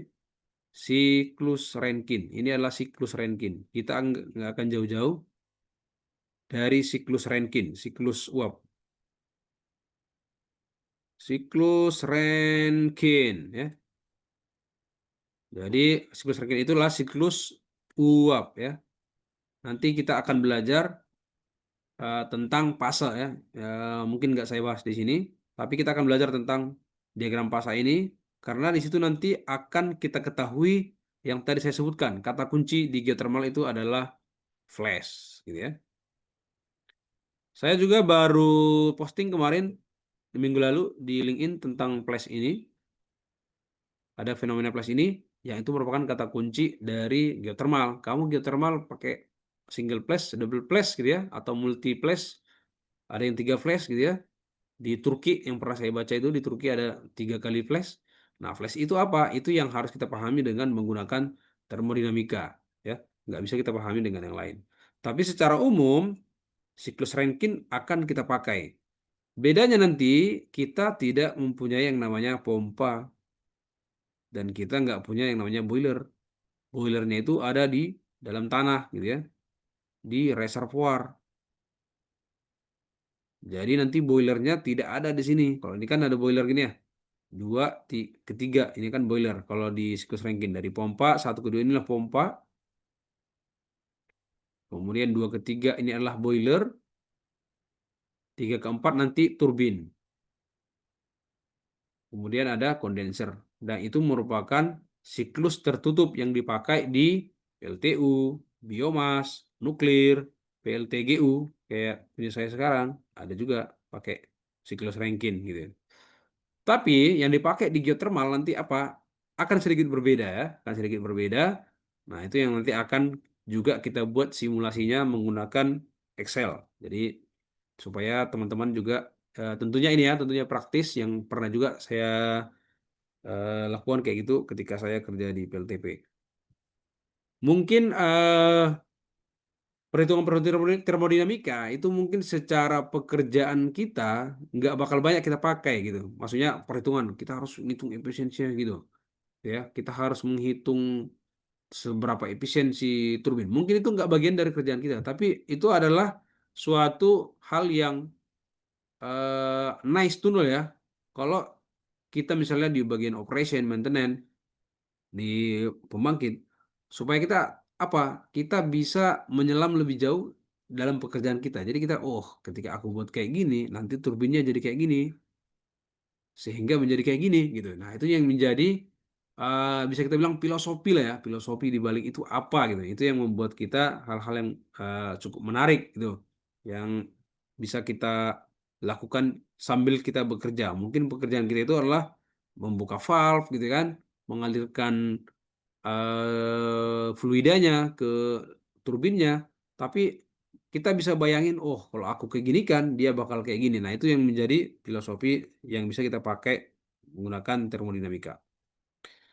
Oke, ini secara singkat aja skema operasi PLTP kira-kira gini ya. Ini dari PGE. Jadi Pertamina punya namanya Pertamina Geothermal Energy. Ini mereka punya skema, ini udah banyak kita lihat di internet ya.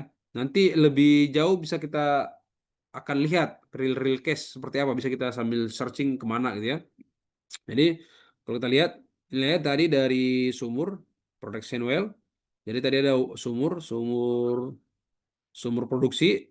Ini misalnya diambil dari bawah tanah sana, ada beberapa sumur kan.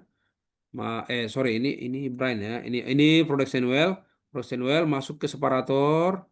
Di separator nanti di separate yang mana yang berat sama yang ringan. Yang beratnya tentunya air lah ya. Nanti air dibalikkan lagi ke injection well. Kemudian steamnya masuk ke turbin. Turbinnya memutar generator karena tugas kita adalah memutar generator gitu ya. Seperti yang saya state di awal. Tugas kita memutar generator. Terserah pakai energi apa. Nah, sekarang pilihannya ada energi yang ramah lingkungan. Ya udah, kita masukkanlah dia ke turbin untuk memutar generator. Kemudian nanti uapnya kita kondensasikan, kemudian kita injeksikan lagi ke dalam sumur reservoir yang tadi.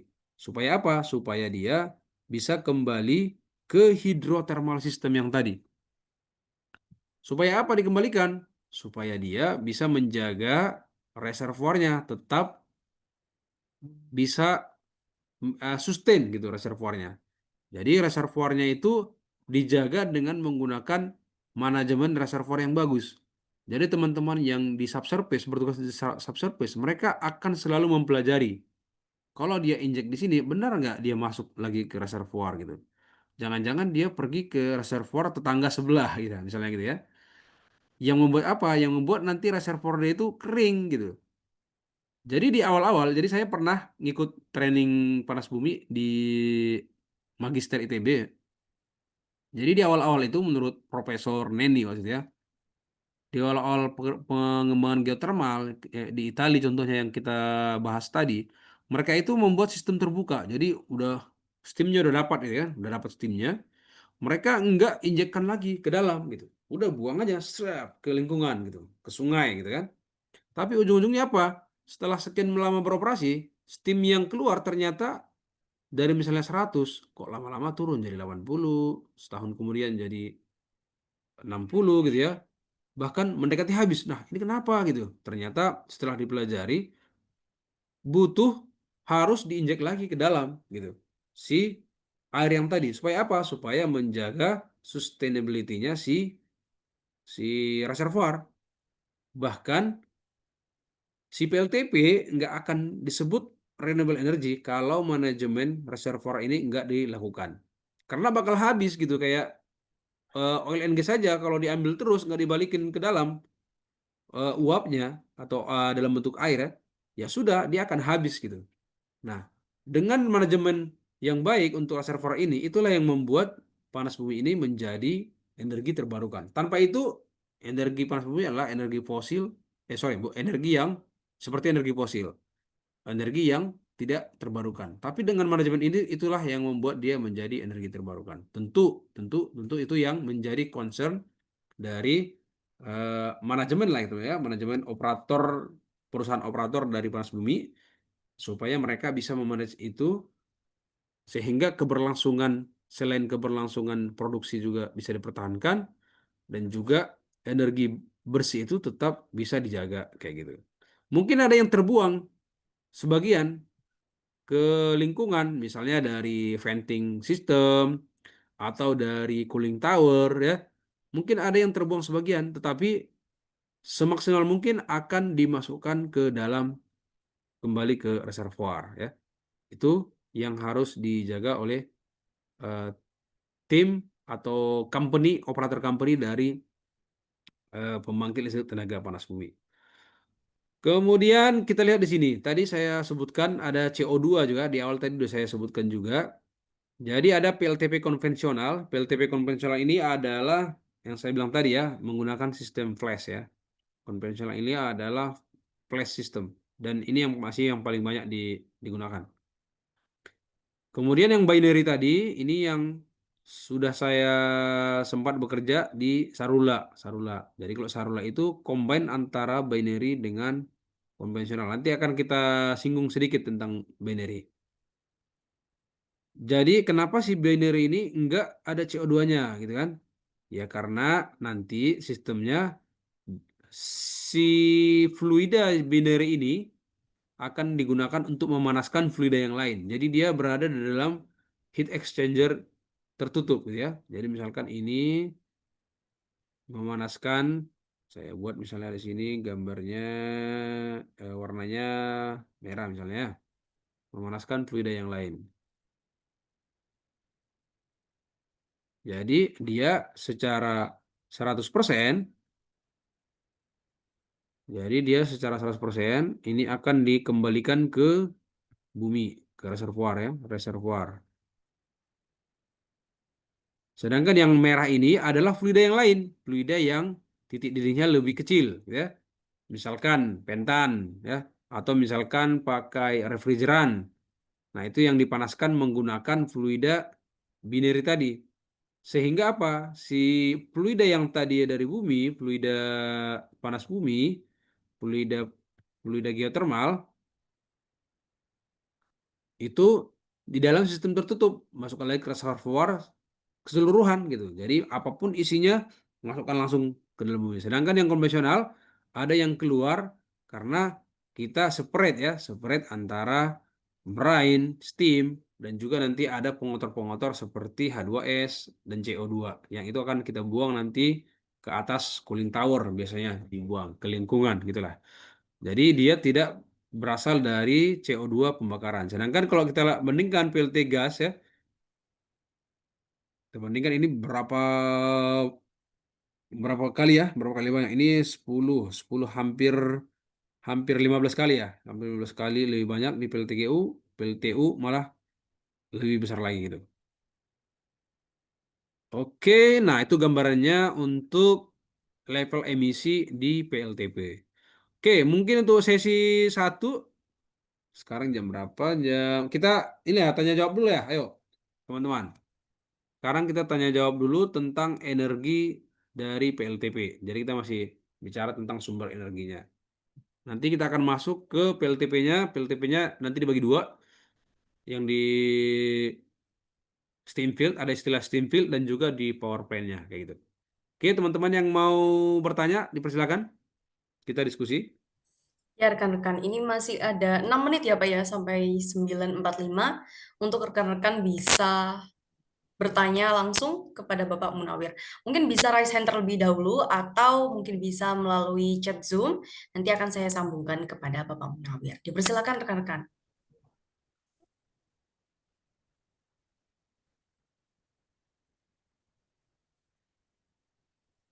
Atau dari Pak Riki, ada yang mau ditambahkan? Boleh, Pak Riki, kita diskusi. Siapa tahu saya lupa kan? Ini udah cukup lengkap nih dari Bang Mun nih.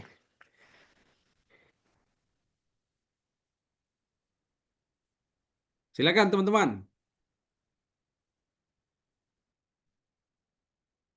Kalau nggak ada yang bertanya, saya yang bertanya nih. Pak, mungkin saya apa boleh bertanya, Pak, kalau hostnya? Boleh, boleh, boleh, silakan. Oh, itu Oh, ada yang itu raise hand, ada ada yang raise Pak hand. Bobi dulu deh. Oke, silakan. Ya, Ya, izin bertanya Bang. Ya, silakan.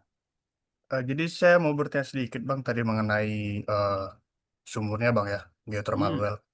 Nah ini untuk di geothermal well ini dia untuk lifting itu gimana Bang ya? Apakah natural lift atau ada bantuan dari surface, dan untuk masalah steam itu apakah ada yang korosif dan tidak, dan itu penanganannya gimana Bang? Kan nanti di pipeline dan sebagainya kan bakal eh, korosif itu Bang. Nah, mungkin itu aja Bang, pertanyaan dari saya Bang. Sekian Oke, Bang. ya terima kasih. Pertanyaannya cukup bagus. Jadi tadi disebut adakah bantuan gitu ya, atau ada yang normal lift gitu ya. Jadi keduanya benar. Jadi ada yang dia normal bisa langsung discharge begitu dia di open si kepala sumurnya itu bisa langsung discharge. Dan itu ditemukan di dulu saya di PLTP Sarula itu kita temukan kayak gitu. Dan juga ada yang harus dibantu menggunakan kompresor gitu ya supaya dia bisa discharge. di beberapa lokasi seperti teman-teman mungkin di Sorik Merapi Geothermal, terus di tempat saya di yang lama juga ada di tempat Pak Riki ya, ada juga yang perlu menggunakan bantuan ya. Biasanya diinjek nitrogen itu supaya membantu dia bisa discharge ke atas gitu. Gitu, Mas Bobi. Oh, satu lagi ya. Satu lagi mungkin ya, kandungannya itu tergantung dari karakteristik. Jadi gini ya, tidak semua karakter dari sumur itu sama. Walaupun misalnya sumurnya kiri kanan gitu ya, berdekatan. Atau bisa jadi dia dari satu reservoir yang sama tapi beda lokasi. Semua mungkin mempunyai karakteristik yang berbeda-beda. Nah, itu yang harus dipelajari nanti teman-teman. Biasanya geochemis itu yang mempelajari. Geochemis itu nanti akan melihat data. Ini apakah sumurnya pH-nya tinggi, pH-nya rendah gitu ya. Beberapa sumur mungkin banyak ditemukan pH rendah sehingga itu korosif, atau kandungan H2S-nya tinggi, kandungan CO2-nya lebih tinggi. Jadi tidak semua, misalkan ini kita lihat PLTP CO2-nya 27,13. Misalnya ini sebenarnya cuma sampling aja ya. Tapi itu berbeda-beda, setiap sumur, setiap pembangkit juga berbeda-beda untuk kondisinya dan juga kondisi dari si sumurnya. Bahkan ada yang sumur yang berubah gitu ya. Berubah yang awalnya dia pH-nya netral atau mendekati netral atau sedikit di atas netral. Setelah sekian lama beroperasi dia menjadi asam gitu. Ada juga case-case yang terjadi seperti itu. Nah, di sanalah teman-teman yang subsurface itu harus mempelajari secara kontinu kondisi dari reservoirnya itu kayak gitu. Nah, itu yang menjadi tantangan juga kalau dia asam gitu ya. Ya biasanya kita dikasih treatment lah ya. Mungkin dikasih supaya dia asamnya dikasih injek misalnya NaOH gitu ya. Supaya dia lebih mengarah ke netral gitu. Karena kalau kita biarkan dia asam, ya itu berbahaya terhadap fasilitas yang di atas. Karena fasilitas yang di atas itu sudah didesain mungkin dari 5 tahun yang lalu gitu ya. Di mana data sumur yang 5 tahun itu masih oke, sedangkan yang 5 tahun sekarang dia berubah gitu. Nah, itu yang bahkan beberapa sumur harus kita stop beroperasi karena apabila ada perubahan yang bisa merusak fasilitas di atas gitu. Tapi beberapa upaya yang bisa itu kita netralkan gitu ya, netralkan. Itu beberapa upaya yang bisa dilakukan. Kira-kira gitu, Pak Bang Bobi. Baik, terima kasih Bang. Pak Munawir, ini ada pertanyaan lagi di Ya. kolom chat. Apakah mau saya bacakan? Ini dari Mas Adriel. Saya dengar tadi walaupun fluida sudah diinjeksi ke reservoir asalnya masih bisa mengalami loss atau berkurang. Jadi apakah ada masa aktif Pak untuk sumber dari PLTP ini? Mungkin bisa langsung dijawab Pak. Ya, jadi yang tadi ya, jadi teman-teman yang subsurface dia akan mempelajari secara kontinu kondisi dari si reservoir ini. Tadi bisa jadi sudah diinjeksi ke reservoir asal, bisa jadi nggak balik semua, jadi ada yang loss karena misalnya loss di cooling tower. Kalau misalnya kita lihat di gambar ini kan ada cooling tower ya, di mana cooling tower itu nanti didinginkan menggunakan airnya sendiri, kondensatnya sendiri. Walaupun nanti untuk make up-nya atau menambah airnya biasanya diambil dari air permukaan. Nah, tapi loss itu bakal tetap ada. Nah, tapi kita juga mungkin ada discharge yang lain ya, yang misalnya tadi kan kita lihat ada bukan discharge apa, injek yang lain dari permukaan, air permukaan secara natural juga ada injek secara kontinu, mungkin ada resapan retakan yang mendekati sungai kayak gitu ya. Jadi itu yang mungkin bisa membantu reservoirnya ini tetap sustain gitu. Jadi untuk masa aktifnya ini sebenarnya itu tergantung dari manajemen reservoirnya tadi, Mas. Bagaimana mereka memanage, nah itu yang menjadi umurnya gitu. Selama bisa dimanage dengan baik, berarti umurnya itu akan bisa dipertahankan. Tapi kalau misalnya kayak tadi kita discharge terus ke lingkungan tanpa misalnya kita menggunakan back pressure turbin lah misalnya ya. Turbinnya back pressure sehingga sistemnya itu nggak dikondensasikan dan tidak dibalikkan ke sistem. Nah, itu yang membuat sumurnya akan ya cepat habis atau kita sering sebut dengan depresi gitu.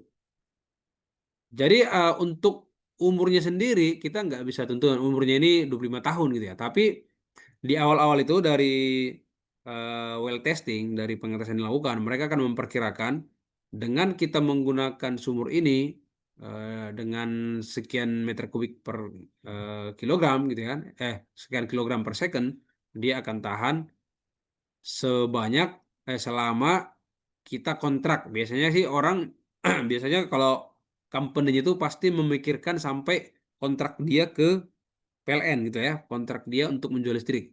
At least selama itu mereka pikirkan, selama 30 tahun ke depan, biasanya kontraknya 30 atau 35, at least mereka harus memikirkan 35 tahun ke depan harus bisa bertahan gitulah kira-kira. Tapi kalau manajemen reservoir itu terus dilakukan, saya yakin eh, dia akan tetap sustain. Si sistem hidrotermal di bawah itu akan tetap sustain kayak gitu.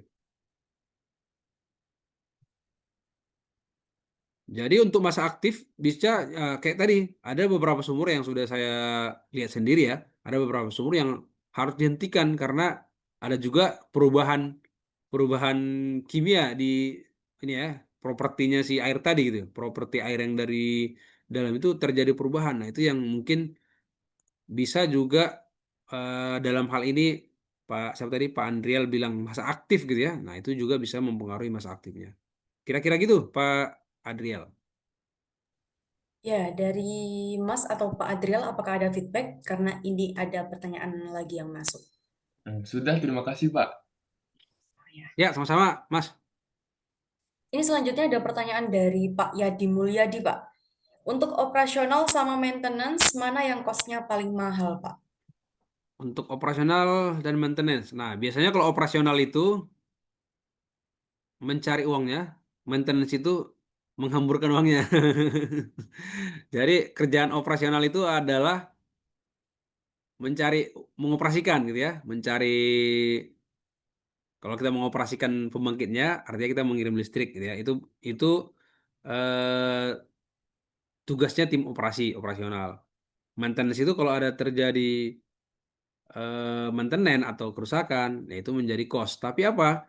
Kalau kita maintenance, kita akan loss juga operasional. Misalnya gini, kita akan eh, misalnya kita harus berhenti beroperasi 2 hari gitu. Secara operasional kita akan kehilangan keuntungan 2 hari dan secara cost maintenance juga akan menambah cost maintenance gitu. Jadi kita nggak bisa bilang mana paling mahal paling apa gitu ya, tapi saling berkaitan gitu, Mas Yadi. Ya, begitu. Apakah ada feedback dari Mas atau Pak Yadi? Ya, jadi bisa saya tambahkan juga, Ya. ini biasanya kita masukkan ke operation management gitu ya. Jadi operation and maintenance management, di mana nanti kita bisa mengenal ada yang namanya outage, ada yang plan outage, itu adalah rencana perbaikan yang sudah terencana gitu ya. Perbaikan yang terencana, ada juga perbaikan yang tidak terencana, misalnya tiba-tiba ada gangguan, trip gitu ya. Yang itu kita bisa loss. Kalau sudah terencana, itu artinya kita sudah misalkan pun kita keluar dari jaringan, ya kan, itu sudah disetujui oleh PLN, oleh kedua belah pihak lah, kita dengan PLN. Jadi Bapak keluar, oke, itu bagian dari rencana kita. Jadi Bapak tidak ada penalti gitulah. Tapi kalau kita keluar secara karena ada gangguan tiba-tiba, misalnya plannya trip gitu kan, nah itu menjadi kerugian bagi kita gitu. Bahkan ada beberapa pembangkit yang dikasih penalti tambahan kalau keluar gitu. Jadi antara operasional dan maintenance ini ya cost-nya saling berhubungan gitu ya.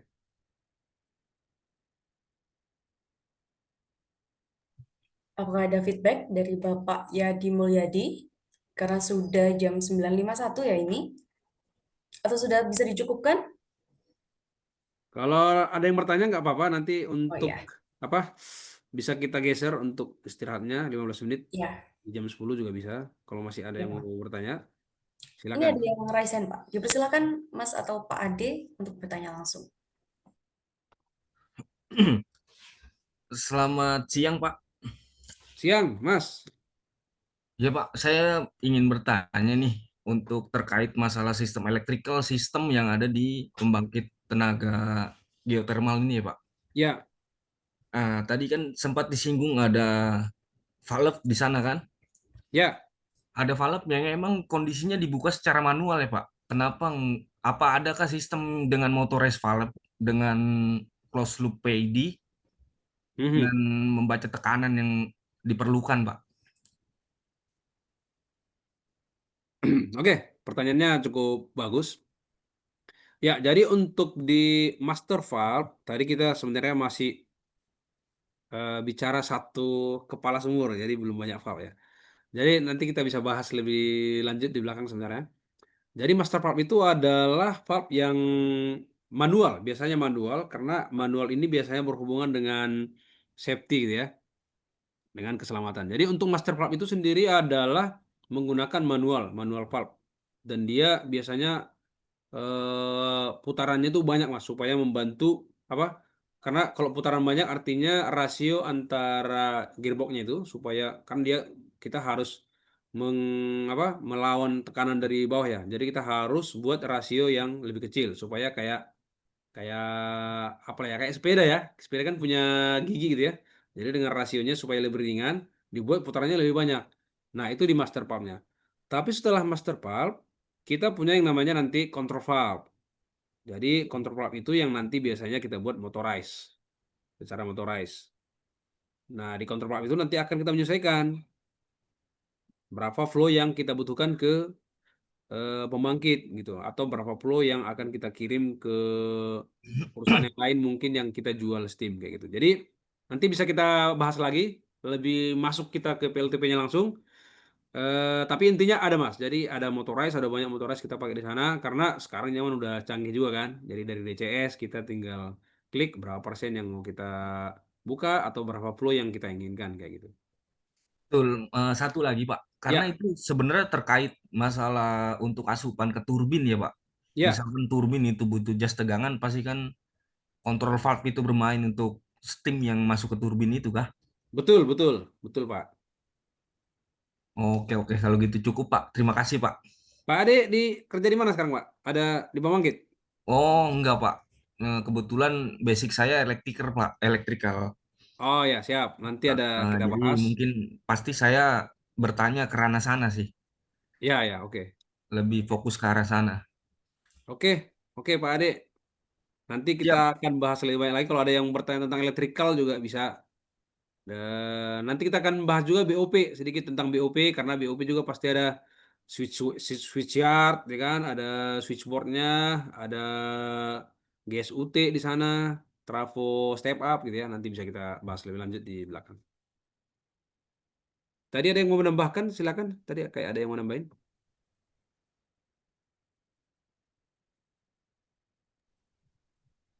Apakah ada rekan-rekan yang ingin bertanya?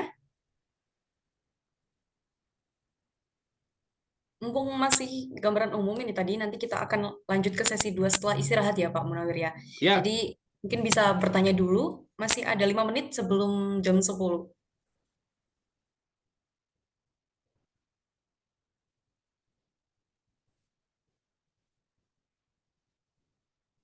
atau gini ya, mungkin kita sedikit evaluasi. Ada yang bisa apa?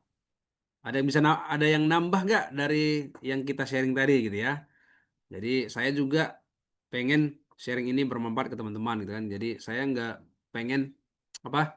Saya sampaikan materi udah beres gitu. Jadi saya juga pengen ya inilah interaksi ke teman-teman. Ada yang ini nggak bertambah nggak hari ini pengetahuannya gitu. Teman-teman silakan.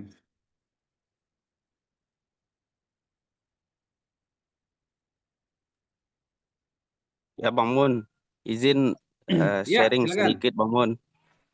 Ya itu tadi kan terkait ada pertanyaan dari Pak Bobi apa Pak Adriel tadi itu ya yang apakah sumur di geothermal itu bisa natural flowing sendiri atau butuh bantuan gitu. Ah, sharing sedikit juga, izin Pak. Itu di tempat kita kan ada beberapa jenis sumur yang bisa natural flowing sama yang butuh bantuan dari kompresor atau nitrogen lift gitu ya Bang. Kalau untuk sekarang itu di tempat kita itu sumur-sumur yang sifatnya butuh bantuan itu kita nggak shut in lagi kalau seandainya ada outage atau memang ada pekerjaan yang sumurnya harus kita shut in gitu. Jadi biasanya kita alihkan dengan kita flowing ke AFT. Karena dengan kita mematikan sumurnya lagi itu terlalu cukup memiliki risiko ada kegagalan saat akan quick startup-nya mungkin atau mungkin di desain-desain pipanya yang sudah lama jadi mungkin dia nggak bisa lagi nahan kalau seandainya kita lakukan quick startup. Kemudian seperti yang Bang Mun bilang tadi, UUD ujung-ujungnya duit karena nitrogen lift dan pressure dari kompresor itu butuh biaya yang cukup besar dengan waktu yang lumayan membutuhkan waktu lah intinya gitu. Jadi biasanya diakali dengan mengarahkan si sumur ini ke AFT namanya. Jadi sumurnya tidak mati, seandainya nanti kita perlu lagi untuk masukin ke sistem, kita tinggal divert lagi ke sistem. Mungkin sedikit sharing aja Bang Mun, karena mungkin sudah duluan ya Bang Mun dibanding teman-teman yang lain gitu, merasakan Oke, di ya, geothermal. terima kasih Bang Riki. Nanti kita gambarkan, nanti saya akan share gambar simplified-nya. Jadi nanti teman-teman bisa mendapatkan gambar lah ya. Nanti mungkin Bang Riki juga bisa nambahkan di gambar itu. Nanti tadi ada yang disebut dengan AFT. Jadi kita bisa di-scap kemana, nanti akan kita tunjukkan ke teman-teman di sesi 2 ya, insya Allah. Terima kasih Bang Riki.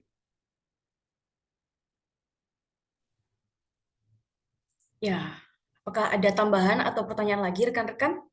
Ini masih ada 2 menit atau mungkin kita langsung istirahat saja dulu. Kan kalau kan sudah capek dari tadi jam 8, nanti mungkin kita bisa langsung lanjut setelah 15 menit. Kita ke sesi 2 seperti itu, Pak Munawir. Bagaimana Pak Munawir? Masih mute, Bapak. Oke Mbak, nggak apa-apa. Kita bisa ambil istirahat dulu. Nanti kita ketemu lagi jam 10.15. Insya Allah. Ya, rekan-rekan silakan istirahat terlebih dahulu.